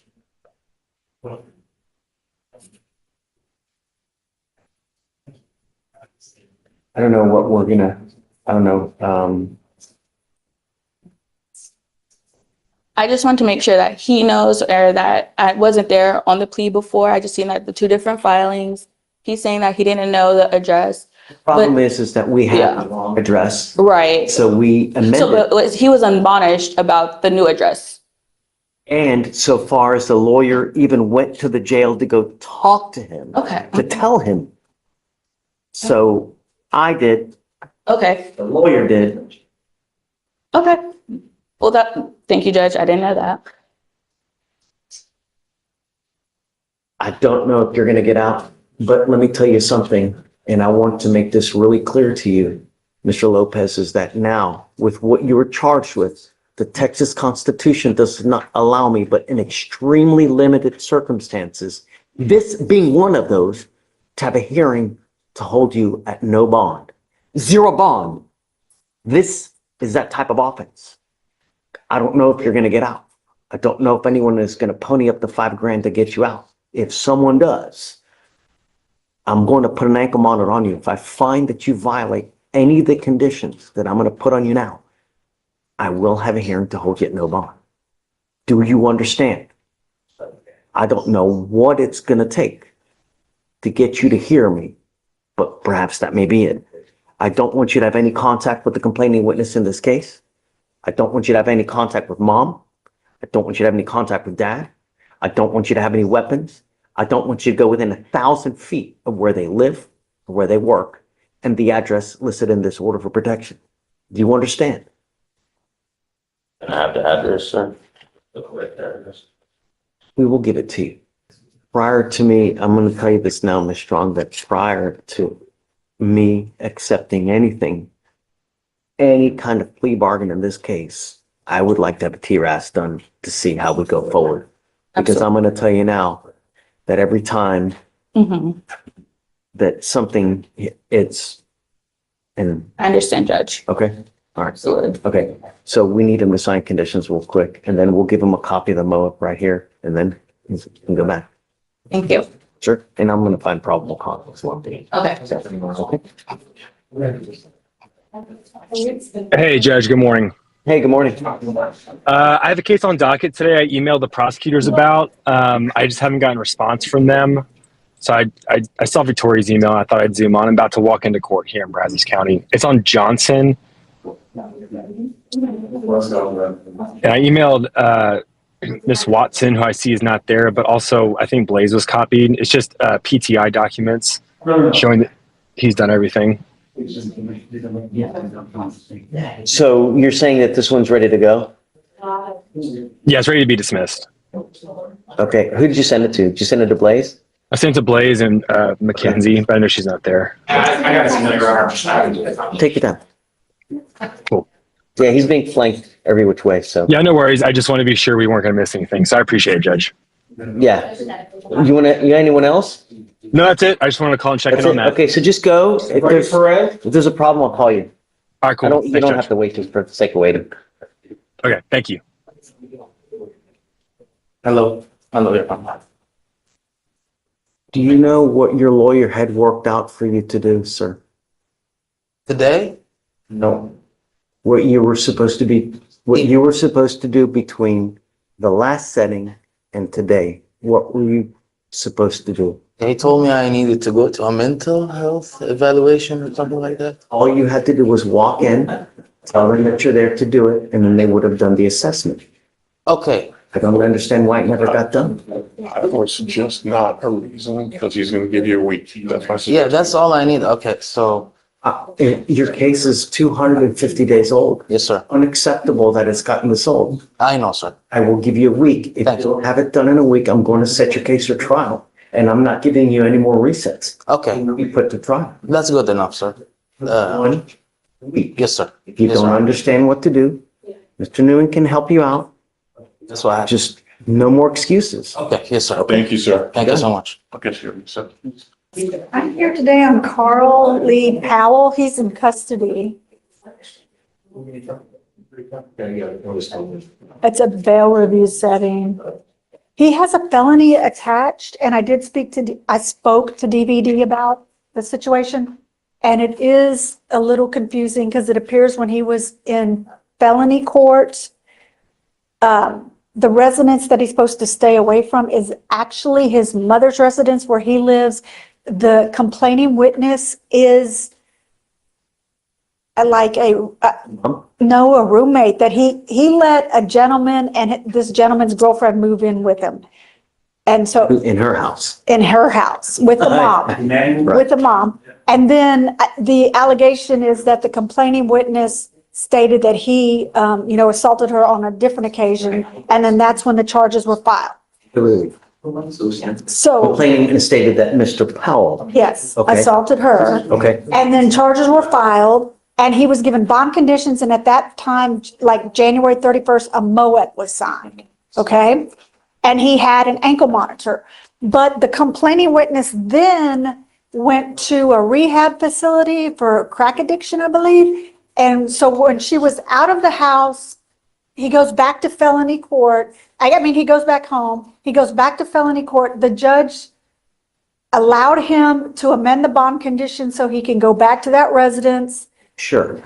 Yeah, that's when I spoke to DVD. But the problem was the MOEP was still in place when he went back to the house. So I think it's a bond condition and a MOAB. But since that time, I guess, when he spoke to Judge Peebles, that he amended the bond conditions, removed the ankle monitor, and allowed him to go back home. In this court today, the violate the protective order is alleged to have occurred that the complaining witness went to the house where his mom lives to get her stuff because she was told she had to move out because her boyfriend now is in custody for a different offense. So she was asked to leave the residence. The mom didn't want her there. So she goes back to get her belongings. And that's when she encounters Mr. Powell's in the house because he's been living there with his mom. And so she does state, I think, in her, in the probable cause that he did not threaten her or he did not assault her, but here we are. I mean, it's a black letter law, right?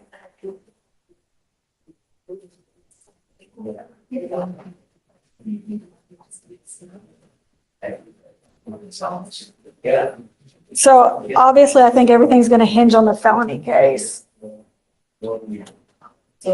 Yes, Judge, and we have notes as well saying that the felony court did remove that condition. It's just uncertain why they didn't amend it in the MOAB as well, but the bond condition was removed after it was found the complainant no longer resided at the. Holding him at no bond too. Right, so. I don't understand how. And then that's what I'm saying, and he does go back to court on the 19th. No?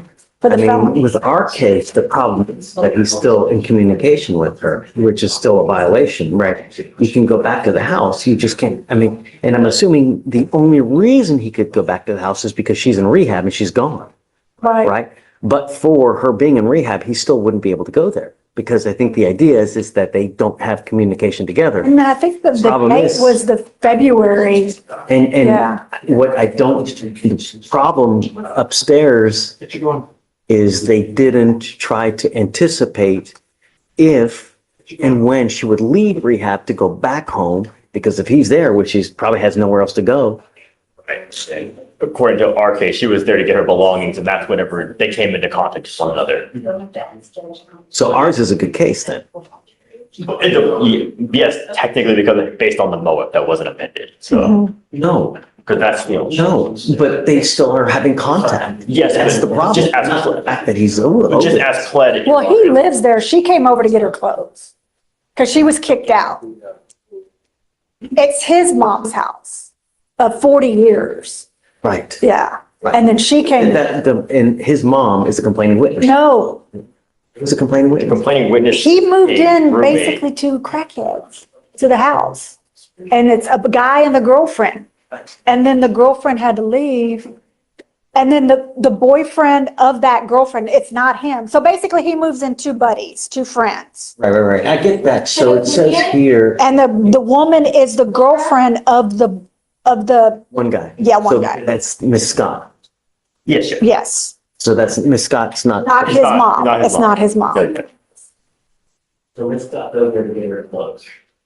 Either, I don't know, I can't tell from the pleadings and what I've read, if it was before she was in rehab, after she was in rehab, or during rehab, when she goes back over there to get her stuff, because it indicates that someone told her she could no longer live there. So it says here, did violate said order by intentionally and knowingly going to or near a place specifically described in the order to a residence of a protected individual, namely this address, right? I mean, if you're telling me that it was amended to where he could go there, I'm gonna find no probable cause. And we understand because the bond conditions were Right. amended in the felony. You wanna take a look just to make sure? Because it will affect an upstairs case. Howell. And Judge, what we have, and just to be clear, the bond conditions were amended. Yeah. The MOAB was not amended, and that's what this media is based on. Just to make sure that the facts are. And then according There's two. Was that an oversight on their part upstairs? It appears so. Don't know. It may, probably was. There's no note anyway. But these bond conditions were amended for him to be able to go back to this. To that same residence, Your Honor, yes. And they removed his ankle monitor as well, so there was no exclusionary zone anymore. And here's the rub though, they're holding him at no bond upstairs and then now for another 2 more days. But the bond is removed. So, I'm gonna find no PC. I mean, I can't, This might be one I need to kind of go talk upstairs about. do you want to email them real quick and see? So the, I mean, we haven't, the DVD prosecutor did come down and basically he was saying, you know, obviously it all depends on the felony, but he also indicated that the MOAC was still in place when the alleged. Yes, Your Honor. every right to be there because they amended the condition for him to be able to go back. But I think they're saying the offense occurred before the amendment was made. That's a different story then. Yes, Your Honor. And so What's the date that they amended the condition? the other, sorry, Your Honor, the other thing is this is a, February 14th, and this office date Oh. is. So see, what happened is he had, when he went to the location, he got a bond violation. And so he appeared in felony court on after that, and they amended it. But he's still nevertheless, Right. Your Honor, before, I just asked for before I'm not a going to. decision Because is. this is the date, but it's the date before the conditions were modified. He still is going there when he's not supposed to be there. Right, okay. But I was asked if he would reduce his bond. It's at $500. I know, can you reduce it to 100? Let's do this. I don't know yet, because obviously he's still doing whatever he wants to do. And I have concerns, you know. Why don't we set this for the 20th, which is the day after felony court? Let's see what happens over there. And if they give him a PR bond and if they're okay with releasing him, then, Your Honor, this is a DVD case as well, and so I'll have the DVD prosecutor. okay, yes. Okay, So so we're gonna roll it to the I 20th. would say, yeah, Thursday's the 20th so that we can, Sounds you good. know. All right, thank you. I mean, if it was after, I'd find no problem because all that. No, no. All right, thank you. Yeah. Are you ready? That's okay. Mr. Matthew. Shh. It's a bond violation. What's the last name? Leonard. We hold them from Friday. Yeah. Come up, Mr. Leonard.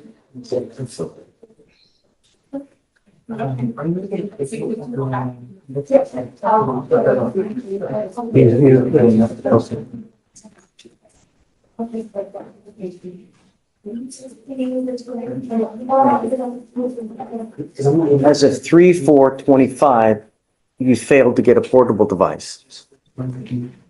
When did you get it? I got it, this is the second one. I had to take, my first one because it wasn't registered, just like this one's doing.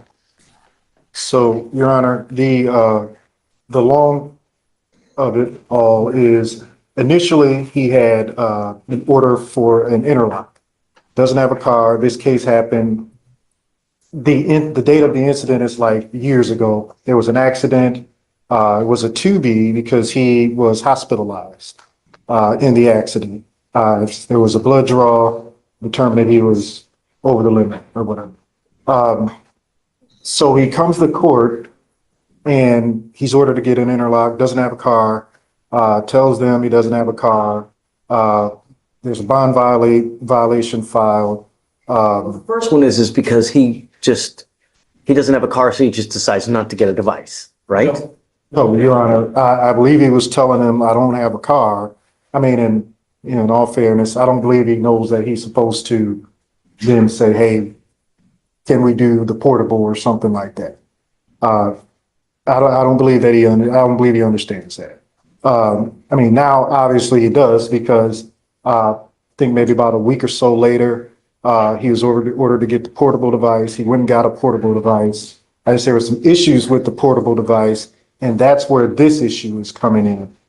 He was supposed to get it by the 4th. It didn't come in until the 6th of March. And so he's gotten it. I've talked with the pretrial. She said there hasn't been any positive blows on it, but he's still saying that there's, it seems like it's not recording right or something like that. So let's do this. So I'm just going to put a monitor on your ankle so I know that there are no issues. You know, I'll pay for it, but I'm going to put a SCRAM monitor on your ankle so I know that there are no issues. Mr. Leonard, you must charge this thing on a daily basis. If you don't, if the battery dies, so will your bond. I don't want any more excuses. If you ever have an issue, you have a lawyer, will go to bat for you, but you can't just not do things because of what you want to do. There are orders in place and you must follow them, and that's it. Any more issues, we're going to have problems. You understand, Mr. Leonard? Okay. All right, we'll continue supervision. Thank you, Your Honor. Thank you, sir. Right this way. Want to make sure. Counsel, come on. Hi. Judge, I've got an off-docket matter asking the court to set bond on a case, please. Hold on. What's your cause number? It's going to be Jaden Bolding. His cause number is 255-4634. 255-4634. Okay, give me a second. Let me make sure everybody Yes, sir. gets it. You got it? Yes. Did you? No. 255-4634. 255-4634. Yes, sir. 34. No, 4634. Okay. Okay, you want to bring your client? Yes, sir. I'm sorry, what was that case number? 255-4634. It's an off-docket arraignment. We need a PSR on that one. Yeah. Good morning, sir. Give me one second. Did you hear that? Yes, I got it, but I haven't done the PSR. Take it down.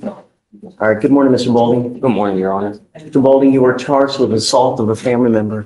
You're facing up to a year in jail and or a $4,000 fine. We're going to do probable cause. You have the right to remain silent. Anything you say can or will be used against you. You have the right to have an attorney present. If you cannot afford one will be appointed to you, sir. Yes, Judge. On March 7th, 2025, in Harris County, Texas, officers were dispatched to a mental health call and met with the witness and the complainant, who are the stepfather and mother of the defendant. The witness stated that the defendant suffered from an undiagnosed mental illness, which caused him to get triggered. The defendant was triggered by clothes lying on the bed and started to argue. The defendant grabbed a pair of scissors, which the complainant took from him before the defendant struck the complainant several times, causing pain. I'm sorry? Struck who? The complainant. I know. Who is stepfather, Your Honor? The stepfather.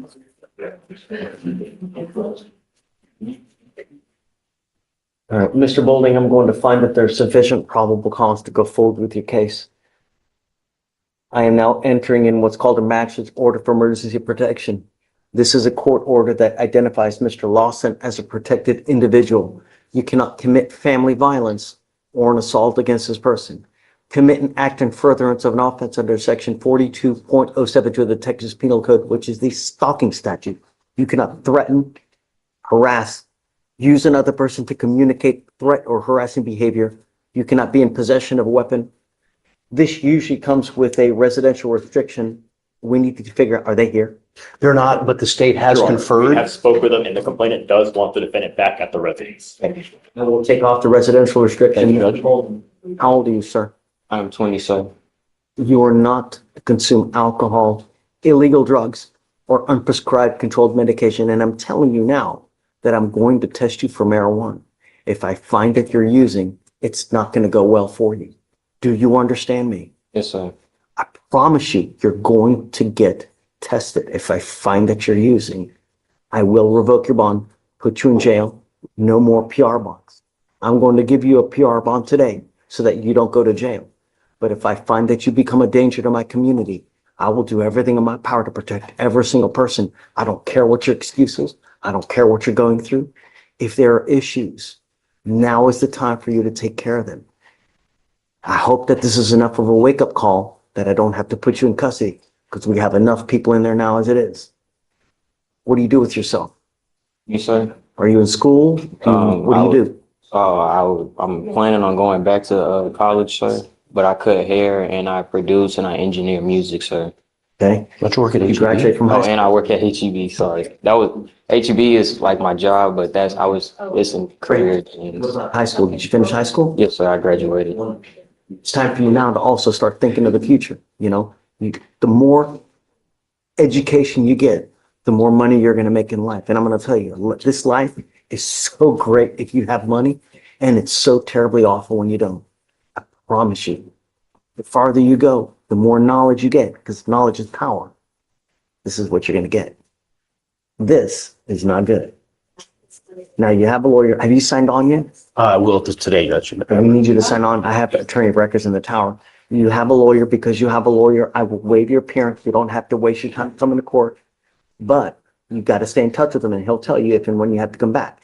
You're going to get tested. Don't use. You understand? So Okay. Guys, bond, any recommendation? We would ask for maybe a $500 surety bond, not anything. Do you have any priors? He has no priors. No priors, Your Honor. And due to the mental health concern of the case, we wouldn't. Surety bond's gonna do what? I spoke to the DVD prosecutor as well, and that's what he conveyed. Well, I'm gonna give you a PR bond. I'll set your bond at $100. Thank you, Your Honor. Just make me proud. That's all I'm asking you to do, man. Sure.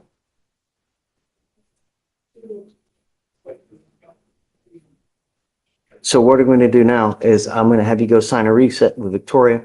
We'll have you take a seat while we generate all the paperwork. You will meet with Felicia for your bond conditions, and after that, you're free to go. Very good. Thank you, Judge. So can you file no threatening, harassing, and no weapons, please? Yes, sir. What's the case? Mr. Munoz Puente, you are charged with driving while intoxicated.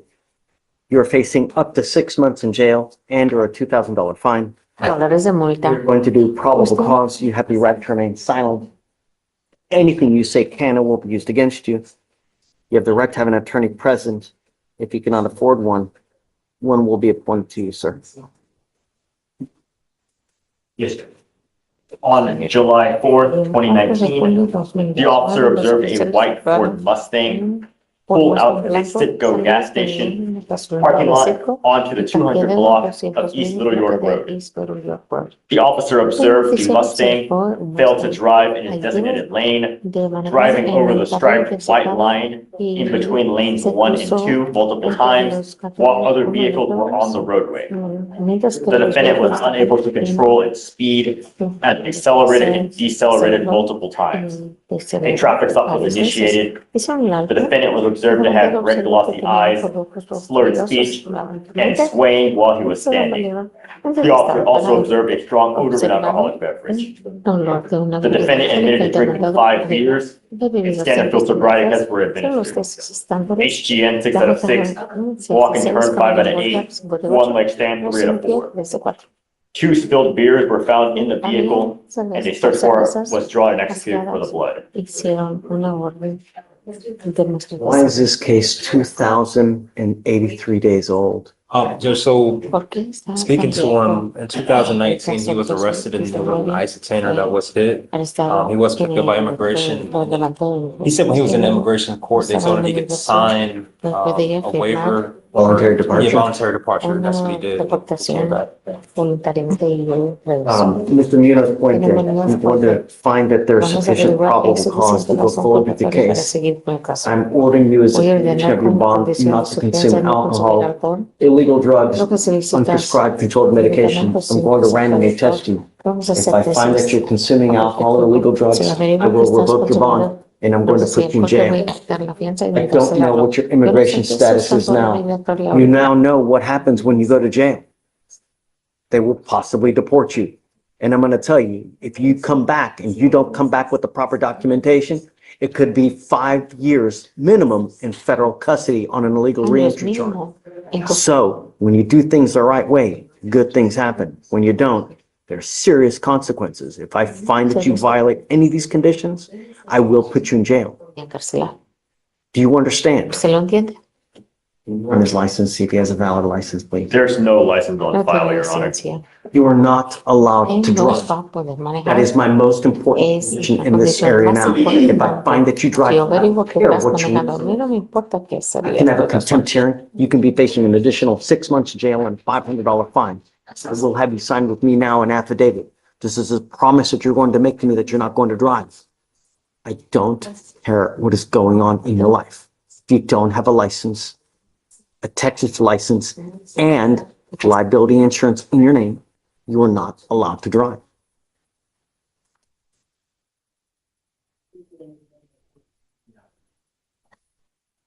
You run his NCIC, as a priority to the eyes, please. Yes, Judge, I'll run it.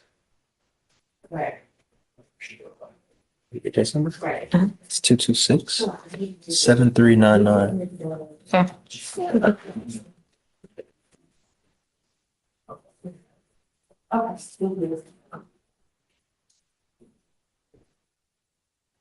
Your Honor, it appears based on the NCIC, there's a pending DWI out of Dallas County as well. That's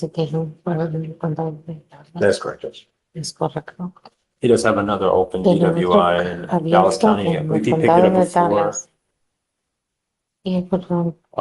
before this case. But it was a warrant for both of them, which was picked up for a bond for both of these cases. So for He was deported. He had picked up both those DWIs.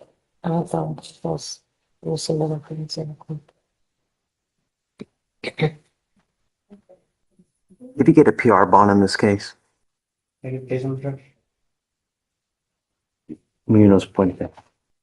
GOB jurisdiction, but it was for road, FTA in 2019, and then he posted a county. I'm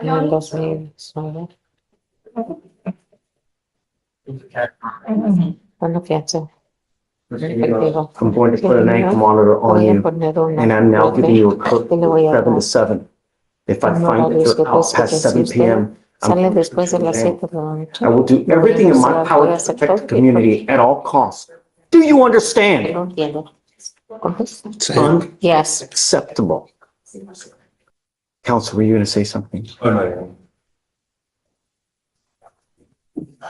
If I find that you test positive for anything, and I don't care what it is, if you try to come here and try to tell me that it's mouthwash, it's a tequila lollipop, it's hair dye, it's mustache ointment, I will literally find that you are driving a car. Holy moly, I will absolutely lose it. Do you understand? Don't dare get near a car. So 7 to 7 curfew.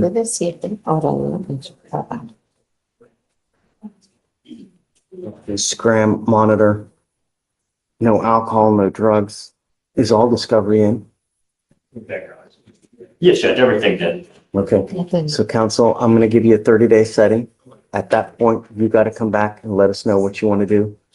And then you have 30 days to go through all the discovery with your lawyer. And you come back at that time, I'm gonna either set your case for trial or you will accept the plea bargain for the agreement.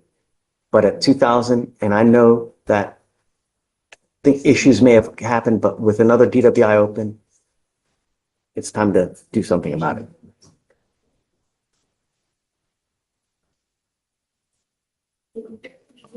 Okay, all right. Thank you, Judge. See you soon. So when was the first time we tested him? I believe February the 13th. Sorry, not the 13th. It was 2 weeks ago. 2 weeks ago. I have a note from the 10th saying that he tested positive for THC. We were just awaiting to see confirmation from the lab.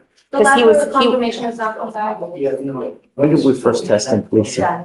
Judge, 1 second, please. For Diego?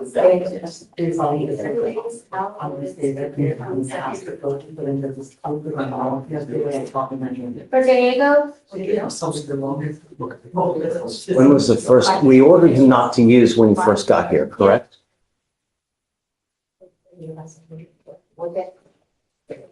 This case has been on docket for 64 days and you've continued to use. I have ordered you not to use. You just tested positive.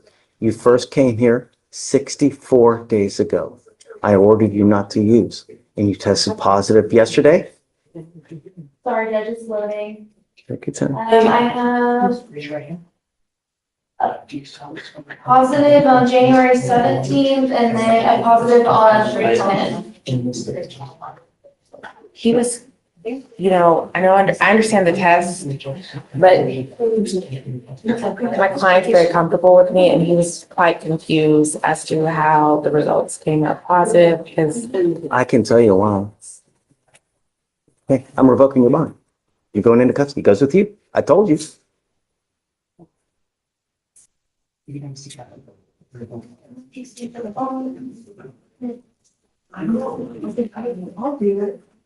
And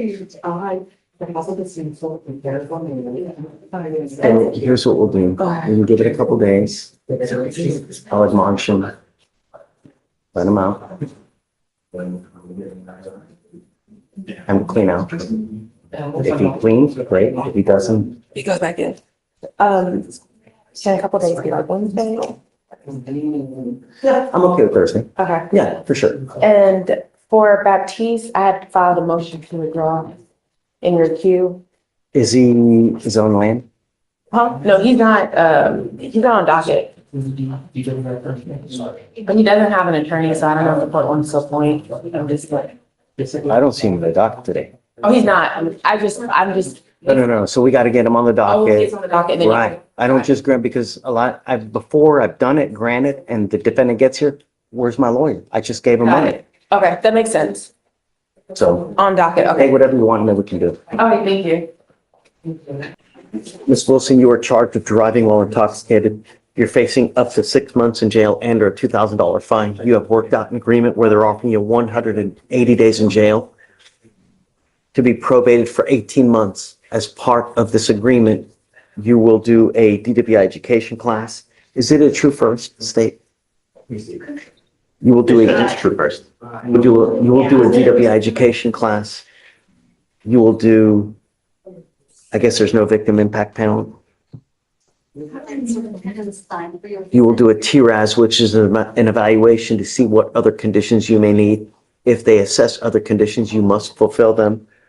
Random urinalysis, no drugs, no alcohol, guardian interlock, 20 hours of community service, and a $100 one-time donation to the Houston Food Bank. Is this how you understand this plea bargain agreement? You need to understand that you're here on a bond violation today because you failed to appear for a drug test. If you do the same thing while you're on probation, I will issue a warrant for your arrest. And we're going to have a hearing as to whether you're going to be doing 180 days in jail. You have to do stuff on time and you can't skip. I don't care what's going on in your life. If there's a choice between probation and something else, what is the choice that you have to make? Right. Because if you don't, you could be facing a lot of time in jail, and then you're not going to have your dog, you're not going to have your work, you're not going to have Cleophas. It doesn't matter. Probation is for a reason, and when you don't do probation, there are serious consequences. We issue warrants, put people in jail, bring them out in orange, and we have a hearing to determine whether you violated. And if you do, by testing positive, not doing your stuff on time, testing positive, you're looking at a ton of time. The other thing that you need to realize is that this DWI will be going on your record, and it's going to be there forever. You ever get pulled over in a car and an officer comes to you and they smell alcohol and they run your record and they see that you have a DWI, it's probably not going to go well for you. From now on, you're also facing a minimum of 30 days in jail. No more proverbial slaps on the wrist. Do you understand? Yes. You're giving up the right to a trial, right to compel witnesses to testify on your behalf, confront and cross-examine your accusers. If you're not a citizen, there are possible immigration consequences. You can be deported, excluded from the country, denied naturalization. You give up the right to appeal.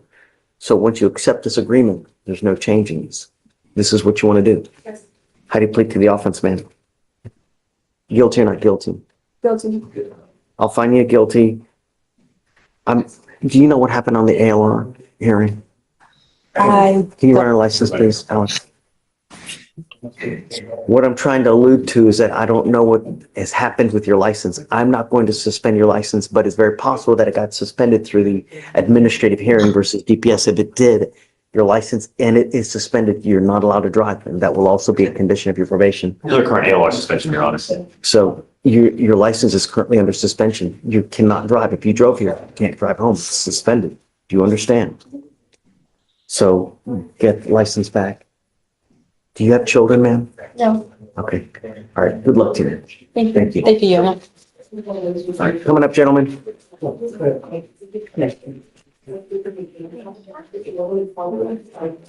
right. So who is Mr. Zion? Mr. Zion, you are wanted out of the state of Louisiana for felony carnal knowledge of a juvenile and misdemeanor sexual battery.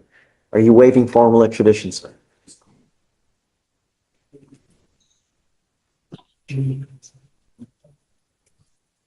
Mr. Dean.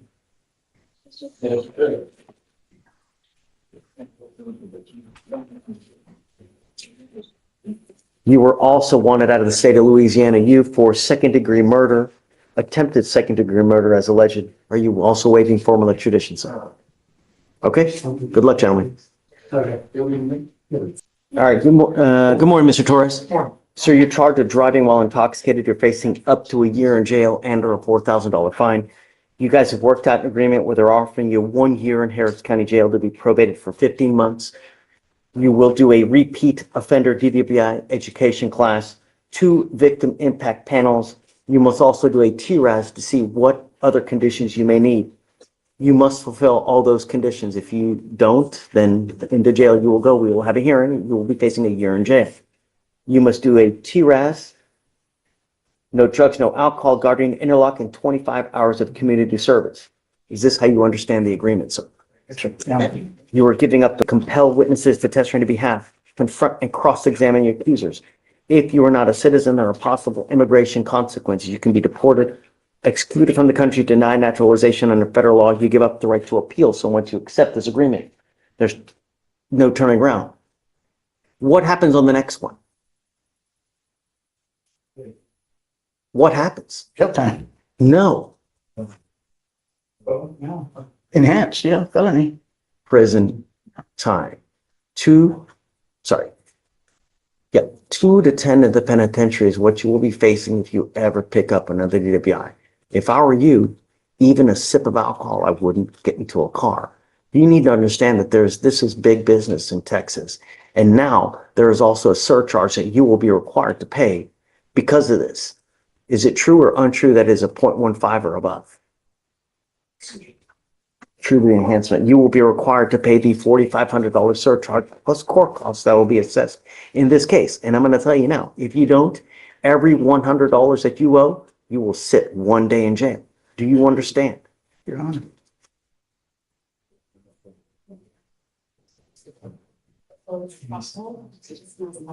You're giving up the right to a trial, right to compel witnesses to testify on your behalf, confront and cross-examine your accusers. If you're not a citizen, there are possible immigration consequences. You can be deported, excluded from the country, denied naturalization under federal law. You give up the right to appeal. So once you accept this agreement, you are stuck with this. You can never change this. You understand? Yes, sir. Is this what you want to do? Yes, Your Honor. How do you plead to the offer? Or how do you plead to the agreement? Guilty.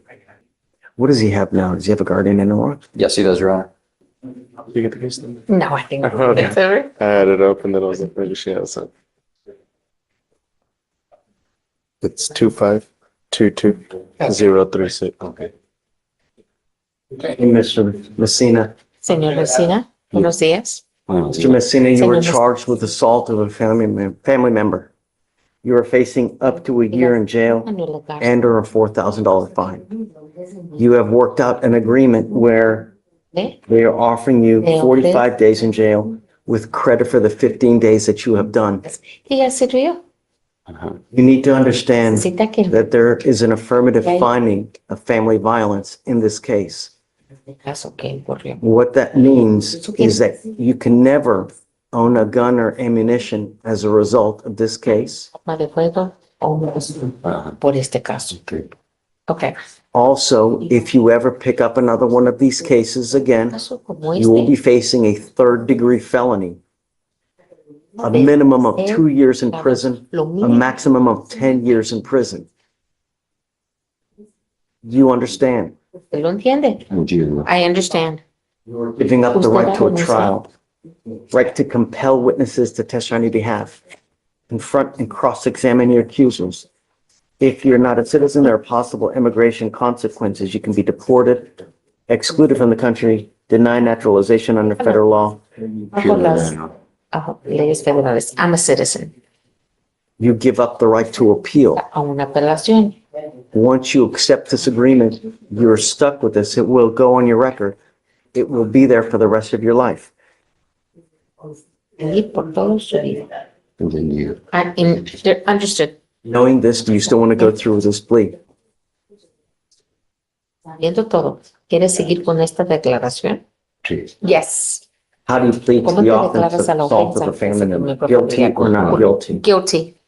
I will find you Voy a guilty. hallarlo culpable. I will sentence you to the agreement. Does this take care of the case upstairs? As a result of you pleading guilty to this offense, the injury to the elderly that you have, the felony case is going to get dismissed. I will tell you now, there's not many times that agreements like this will be offered. So if you are a person that has lack of self-control issues, find another way to deal with the aggression. people, children, that's not the right way. Yeah. Okay. All right. Good luck to you, sir. Thank you, Mrs. Saldana. Thank you, Judge. Okay, are you ready, Ms. Strong? I'm here. So let me come up. So let me get this straight. You plead guilty last week to a terroristic threat. I told you as part of that not to go back to the location. The day after you get out, you go back to this location, you pick up a violation of protective order, and now you want me to take a time served? Really? Sorry to interrupt. It's not a time Yeah. served. It's a 1 year in Harris County Jail. That's the maximum sentence. And I spoke to the complainant. That's what she's requesting. And Okay. Yeah. But first, I would like to have him TRAS'd because I want to know how to go forward. Because the problem is that this has now become a revolving door where it's in and out and over and over and over. We need to figure out why. And this, the fact that you just keep going to jail over and over and over, why? Let's get to the root of the problem to figure out why. Why do we have these aggressions? Why do we have you keep coming back? That's what I'd like to do. Enough of this, you know? So, can you please, I'd like to set it for a TRAS to see how we go forward to figure out, so we stop. I mean, literally, Mr. Lopez, and I did this with you last week. I understand, Judge. 1, 2, 3, 4, 5, 6, 7, 8, 9, 10, 11, 12, 13, 14, 15, 16. No. The time has come to stop. Okay, thanks. We'll try to get it done as quick as possible. I'll expedite you because you're in custody. Just be honest with these people. They're gonna come evaluate you. Be honest with them. If I get the report back and it says that they're little bunnies jumping in the woods, that there's no issues, I'm gonna send you right back to do it again because it's just not true. Okay, thanks. All right.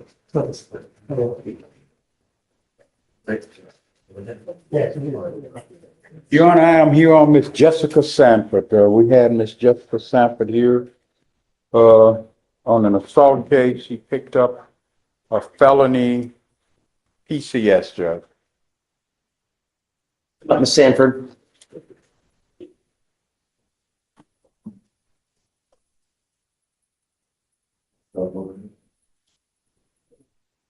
You can't come to court like that no more.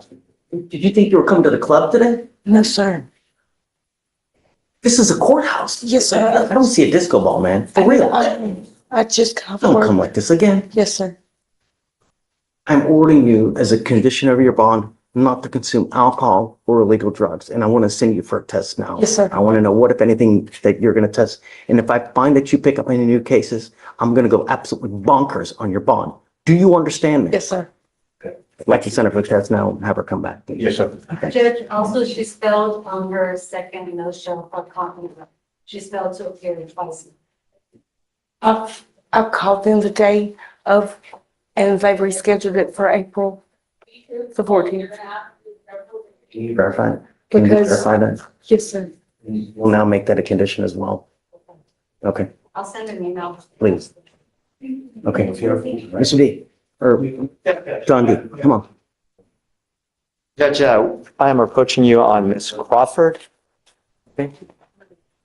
And there are two things, Judge. There was a BVR notice sent a few weeks ago, and she here? Yes, she's there, Judge. She's in the, you want to bring her up, or do you want me to just? It was for a. Sent her for a test as well. She failed to go for one. Right, Judge, just want to let you know that she didn't have transportation, her car broke down, but she went right back the following day to try to do it. And it's all documented, she emailed me and all that stuff, I mean, text me, not, right, so I told her that, and so she did try, it's my. Come up, ma'am. Judge, she was sent for a drug test already. Okay. For Crawford? Yeah. Negative. It's negative drug test, Judge. So. Thank you for testing negative. Good job. The next time you miss, don't. Yeah. You have a lawyer. We've given you a lawyer. If there's ever any issues, reach out to him and he can help you out. If they call you again and you miss again, it's not going to go well. Okay? All right. Judge, the other thing I want to let you know is she is like, PTI bound. We had a miscommunication because she sent me her application, but it went into my junk mail. So I never got it, but I found it today. We just need a little bit of time for me to forward that and enact it. Yeah, you got it. Yeah. Thank you, Judge. For application? Yes. We can do it. Well, I've got the application. No, It's done. Oh, it's done. I need to, right, because. Okay. Guys, you ready? Thanks for being patient. Yes. Of course.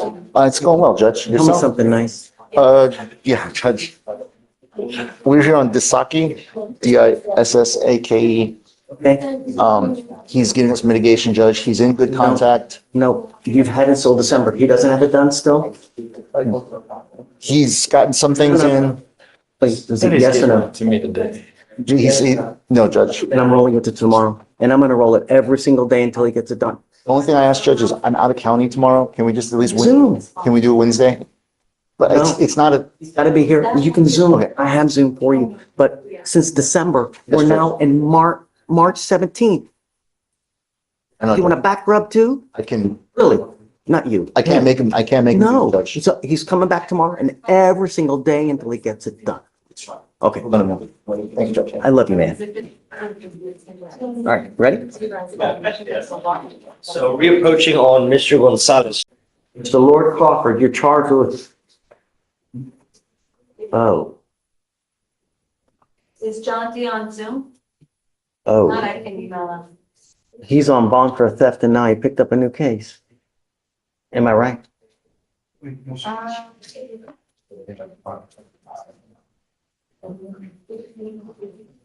Yes, Judge, the DVR was filed on the 12th.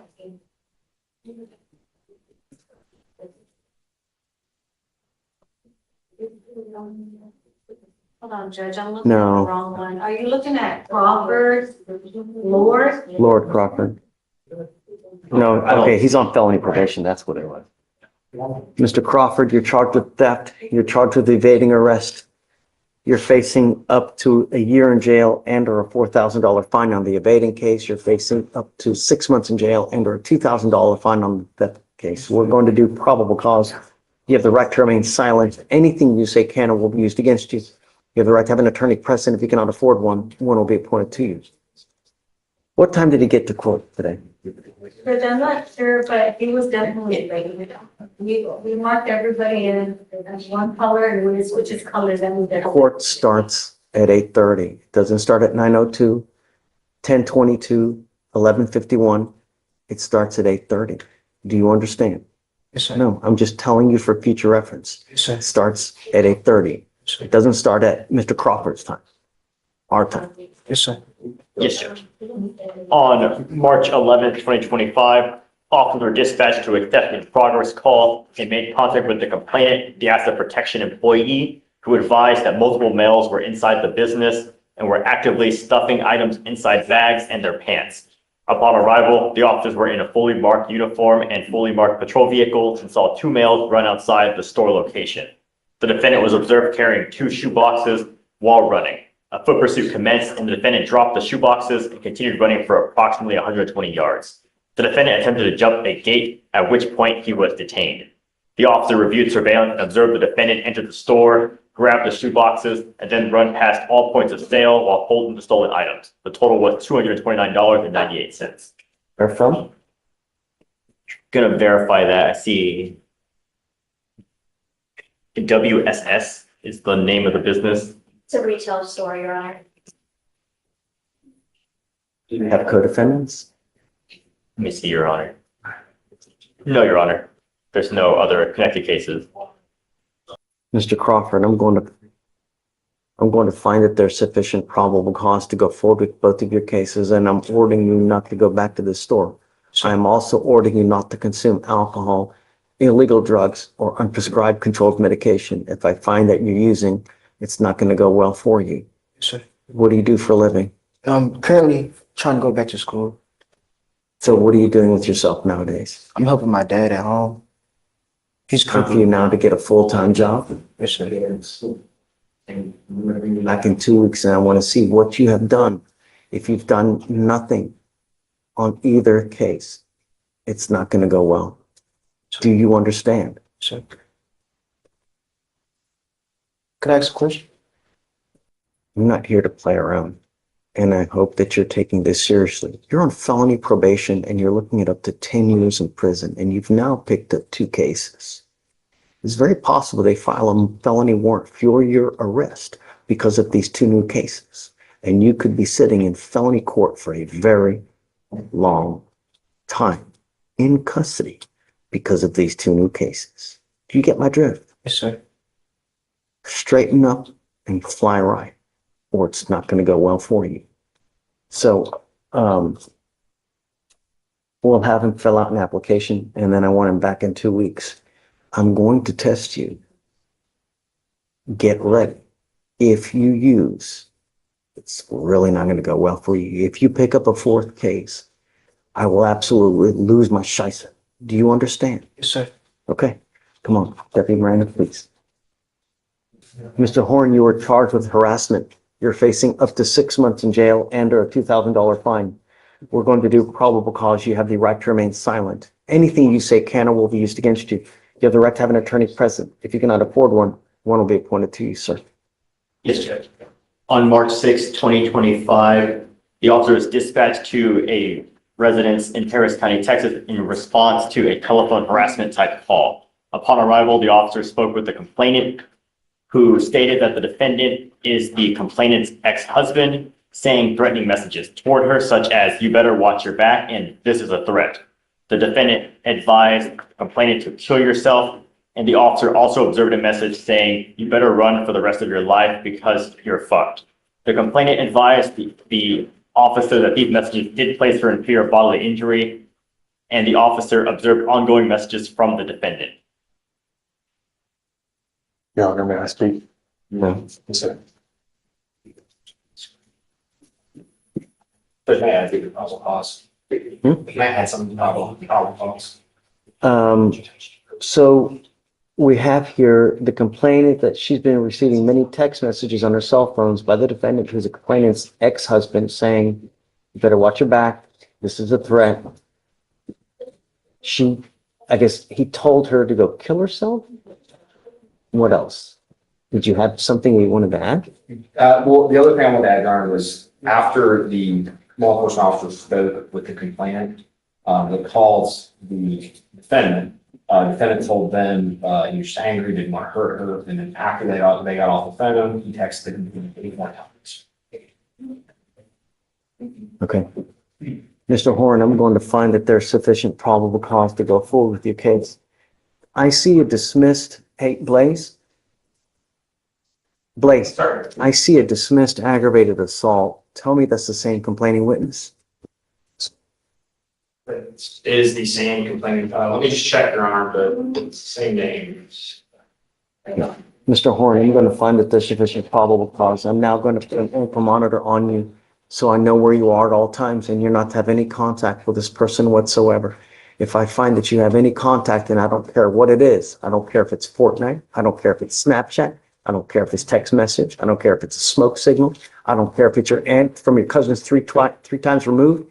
If I find that you try to contact her from any means, I will deem you a public danger. I'm going to put you in jail and I'm going to make your bond so high it'll split the clouds. Do you understand? I will do everything in my power to protect my city at all costs. I don't care what color. They're a small farm animal. I don't give a rat's behind. Don't say anything. The only thing I'm trying to impart to you is that life is way too short to live in a 6x9 box because of a person, a thing, woman, whatever it is. Get over it. Do you understand? Yes, sir. That is the same complaint, Your Honor. Right. Because of the aggravated assault, I'm going to put a GPS monitor and I'm going to order no contact, no going within 1,000 feet of where she lives or where she works. Would you mind reaching out to her, letting her know all the conditions that we've set forth so that she knows, you know, in the event that we have further contact, we can take the appropriate action, please. Absolutely. I'm also ordering you, Mr. Horn, not to be in possession of weapons. Your Honor, may I please just say something? Just, you have the right to remain silent. Yes, sir. Now is the time for you to exercise that right. I know you want to say something, but that's why we have lawyers. You will get a lawyer, okay? You can explain your side to the lawyer, and the lawyer can talk to the DAs. They can talk to me. Now, this is not the appropriate forum. Mr. Horn, I'm telling you, I know that there's always two sides to the story. And if there wasn't, you'd be in jail right now. Yes, sir. You know what I mean? I understand. Right. You are out in the free world now. The only thing I'm asking you to do is don't have contact with this person. I'm not asking you to split the atom, not to do Pythagorean's theorem.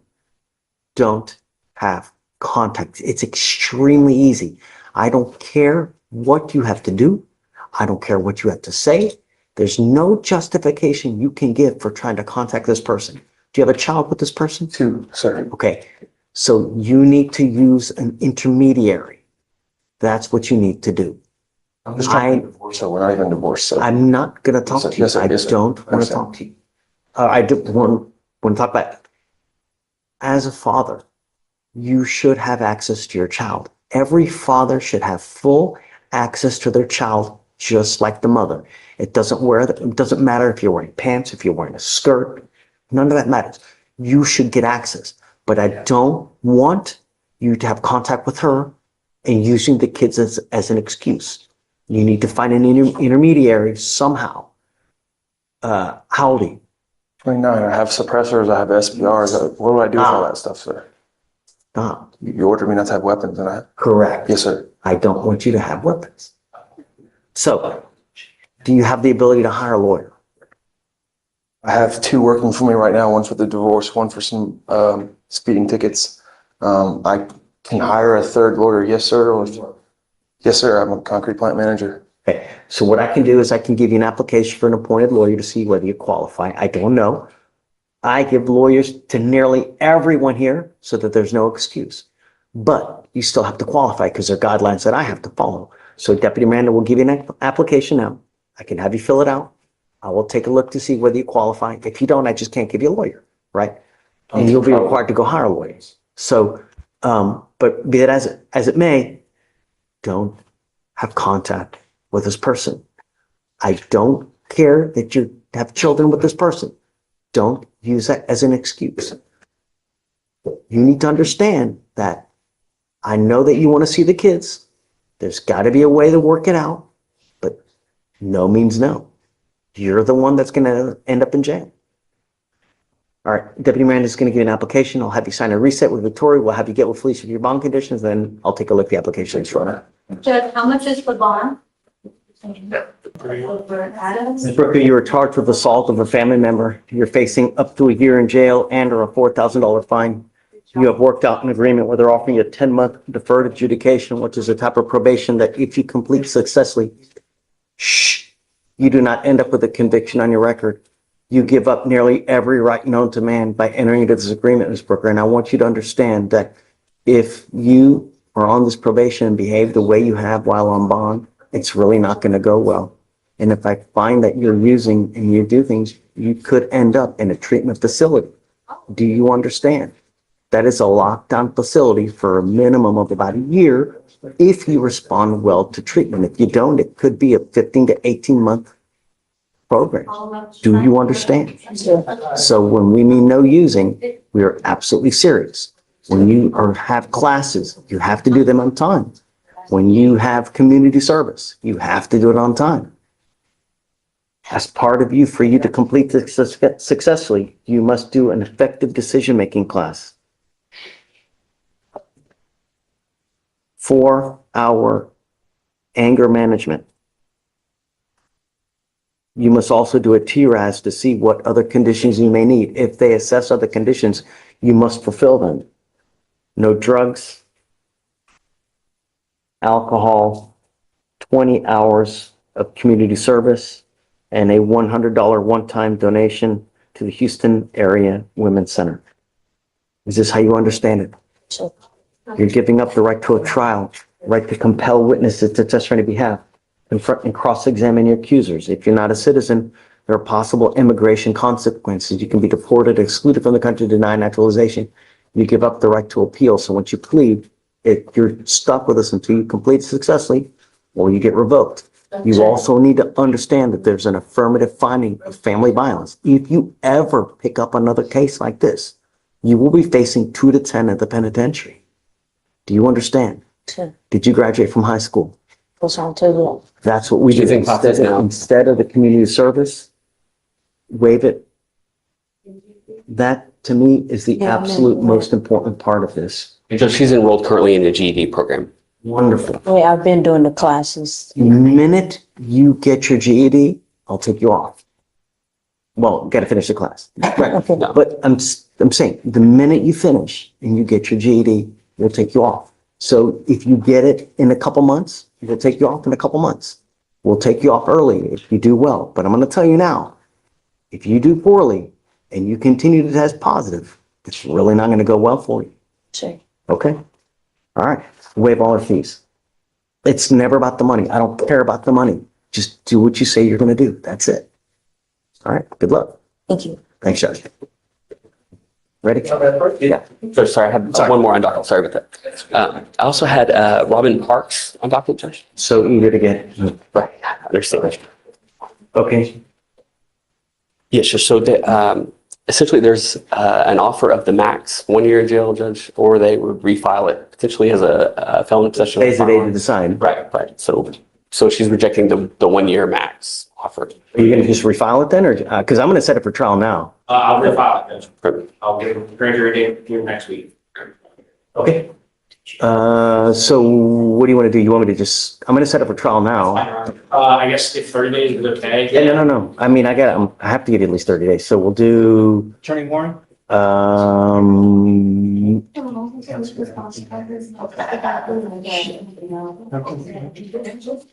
think it's gotta be April 29th. And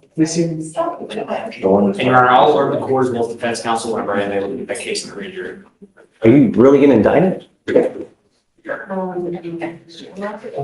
It's. Well, don't answer. So, all right, so we'll set it for jury trial, April 29th. Yes, sir. Okay? Robin Parks, come up. Today's a plea deadline. I'm not taking anything, like, if we set this thing, we're going. I don't think that'll be an issue. Okay. Hey, so the 22nd in April, that's a short week, right? The 14th of April. So can I set something on April 22nd then? Yes. That, what week is Good Friday? Huh? What week is Good Friday? Good Friday is the week of the 14th. Okay, so we'll set it to the 22nd then. I want you to know that today's your plea deadline date. I'm not going to take this thing where you're pleading on the day of trial and everything. No, today's the day that you need to decide. You either accept the plea bargain agreement from them or we're going to set it for trial. If you set this thing for trial today, we are going 100%. I will not take any more offers past today's date. I will give you time to go talk with Josh to see whether you want to do that today. But if we set this thing for trial today, you will be put to trial. Do you understand? Okay. So we've had this conversation, Judge, in the hallway. We're able to, and I can check and make sure so that Ms. Parks feels comfortable. But okay, so April 22nd, jury trial. All right, thank you, man. Okay. Thanks, Judge. Judge, I'm approaching on Alator Arisdelsi. Her bond was revoked on Friday. Come up, ma'am. And she bonded out, and so I know you always need to report to court the day after, the next available day after bonding out. Now I'm going to test like crazy and ensure that she's not using. Yes, Judge. So ma'am, get Yes, ready. sir. You will be tested a lot. If it continues to happen, I will continue to do the same thing over and over. And all you're doing is you're enriching bonding companies. Do you understand? Yes, sir. So you're going to be tested like crazy. If you fail to show up, a warrant will issue. So, all right. Okay. So Judge, do you want me to get like a 2-week for her to be tested? Okay, thank you, Judge. No, but understand, it's going to be random. So you can get a 2-week reset, but you're going to be tested before that. Yeah, I assume it's random and, both, Judge, yes. All right. Good luck. I need you, hey, Blaze, Yes, sir. Mr. Horn, I'm giving you all the benefit of the doubt. I'm going to give you a PR bond today. The state doesn't want me to give you a PR bond. I'm going to set your bond at $5,000 and I'm going to give you a PR bond. If you make the slightest move to violate any of these conditions, then I'm going to yank the PR bond and you will end up in jail. Your bond is set at $5,000. Sorry. I'm giving you the benefit of the doubt now. You are not to use the co-parenting app at all. Do you understand? If I find that you do, no means no. So I can't see them. You cannot use the app because you're not to communicate with this person. Do you understand? How can I FaceTime my kids then? I don't know, but I don't want you to have contact with this person whatsoever. Yes, sir. What you need to do is give a list of the conditions to the family court lawyer and you go from there. Your Honor, I'm here to inform the court that my clients are tested negative. Mrs. Sanford, Mrs. Jessica Sanford.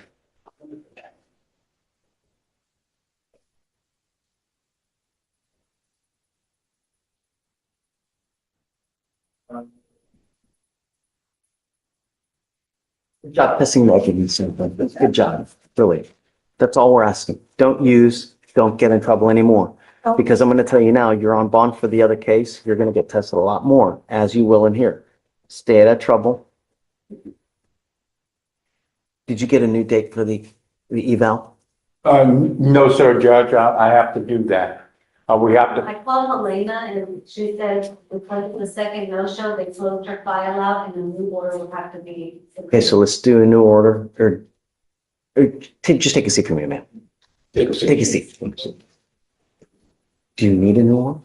I have to have a new, it's the third time, upon the third request, you have to put a new order in, so I can do that right now before I leave the day, Judge. It's for conflict, right? Okay, that. Yeah, I can do that. Yes, sir. I mean, if you, Well, let me get you to sign a copy just in case you're gone, you know what's on. That's okay. So I won't have to hold you. We'll do it tomorrow. I'll do it tomorrow. Yeah. I will, I'll do it from the tomorrow. time that you do it, how long till you get a date?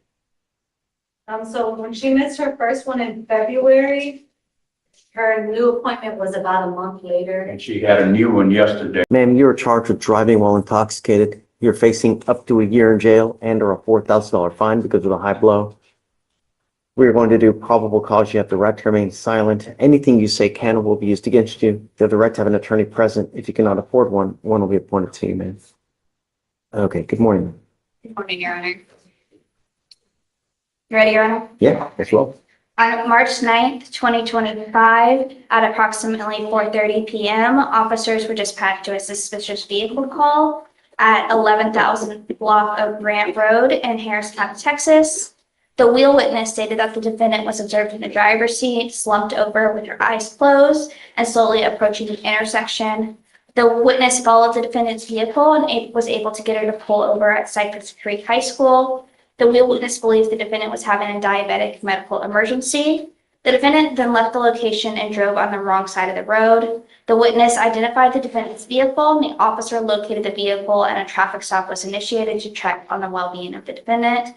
Upon making contact with the defendant, the officer immediately detected an odor of an alcoholic beverage, slurred speech, and the defendant was unable to maintain balance. She admitted to drinking one alcoholic beverage. EMS arrived, and the defendant was cleared. SFSTs were conducted. It was a 4 out of 6 on the HGN, a 5 out of 8 on the walk and turn, and a 1 out of 4 on the one-leg stand. The DIC was read, and she consented to breath. The results are a 0.214 and a 0.205.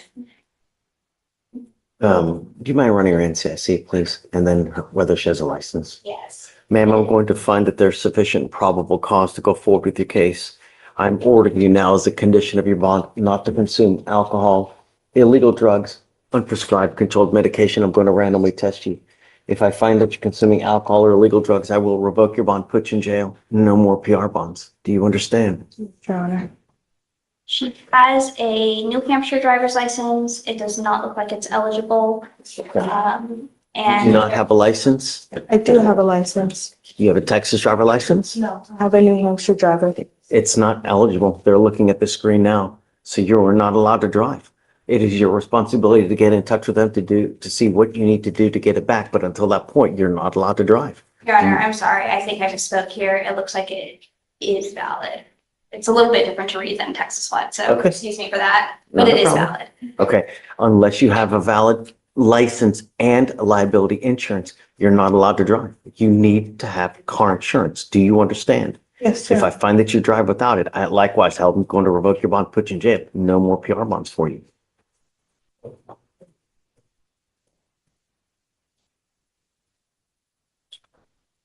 Tell me, ma'am, do you have the ability to hire a lawyer? Okay, I will have you fill out an application. We'll look to see whether you qualify.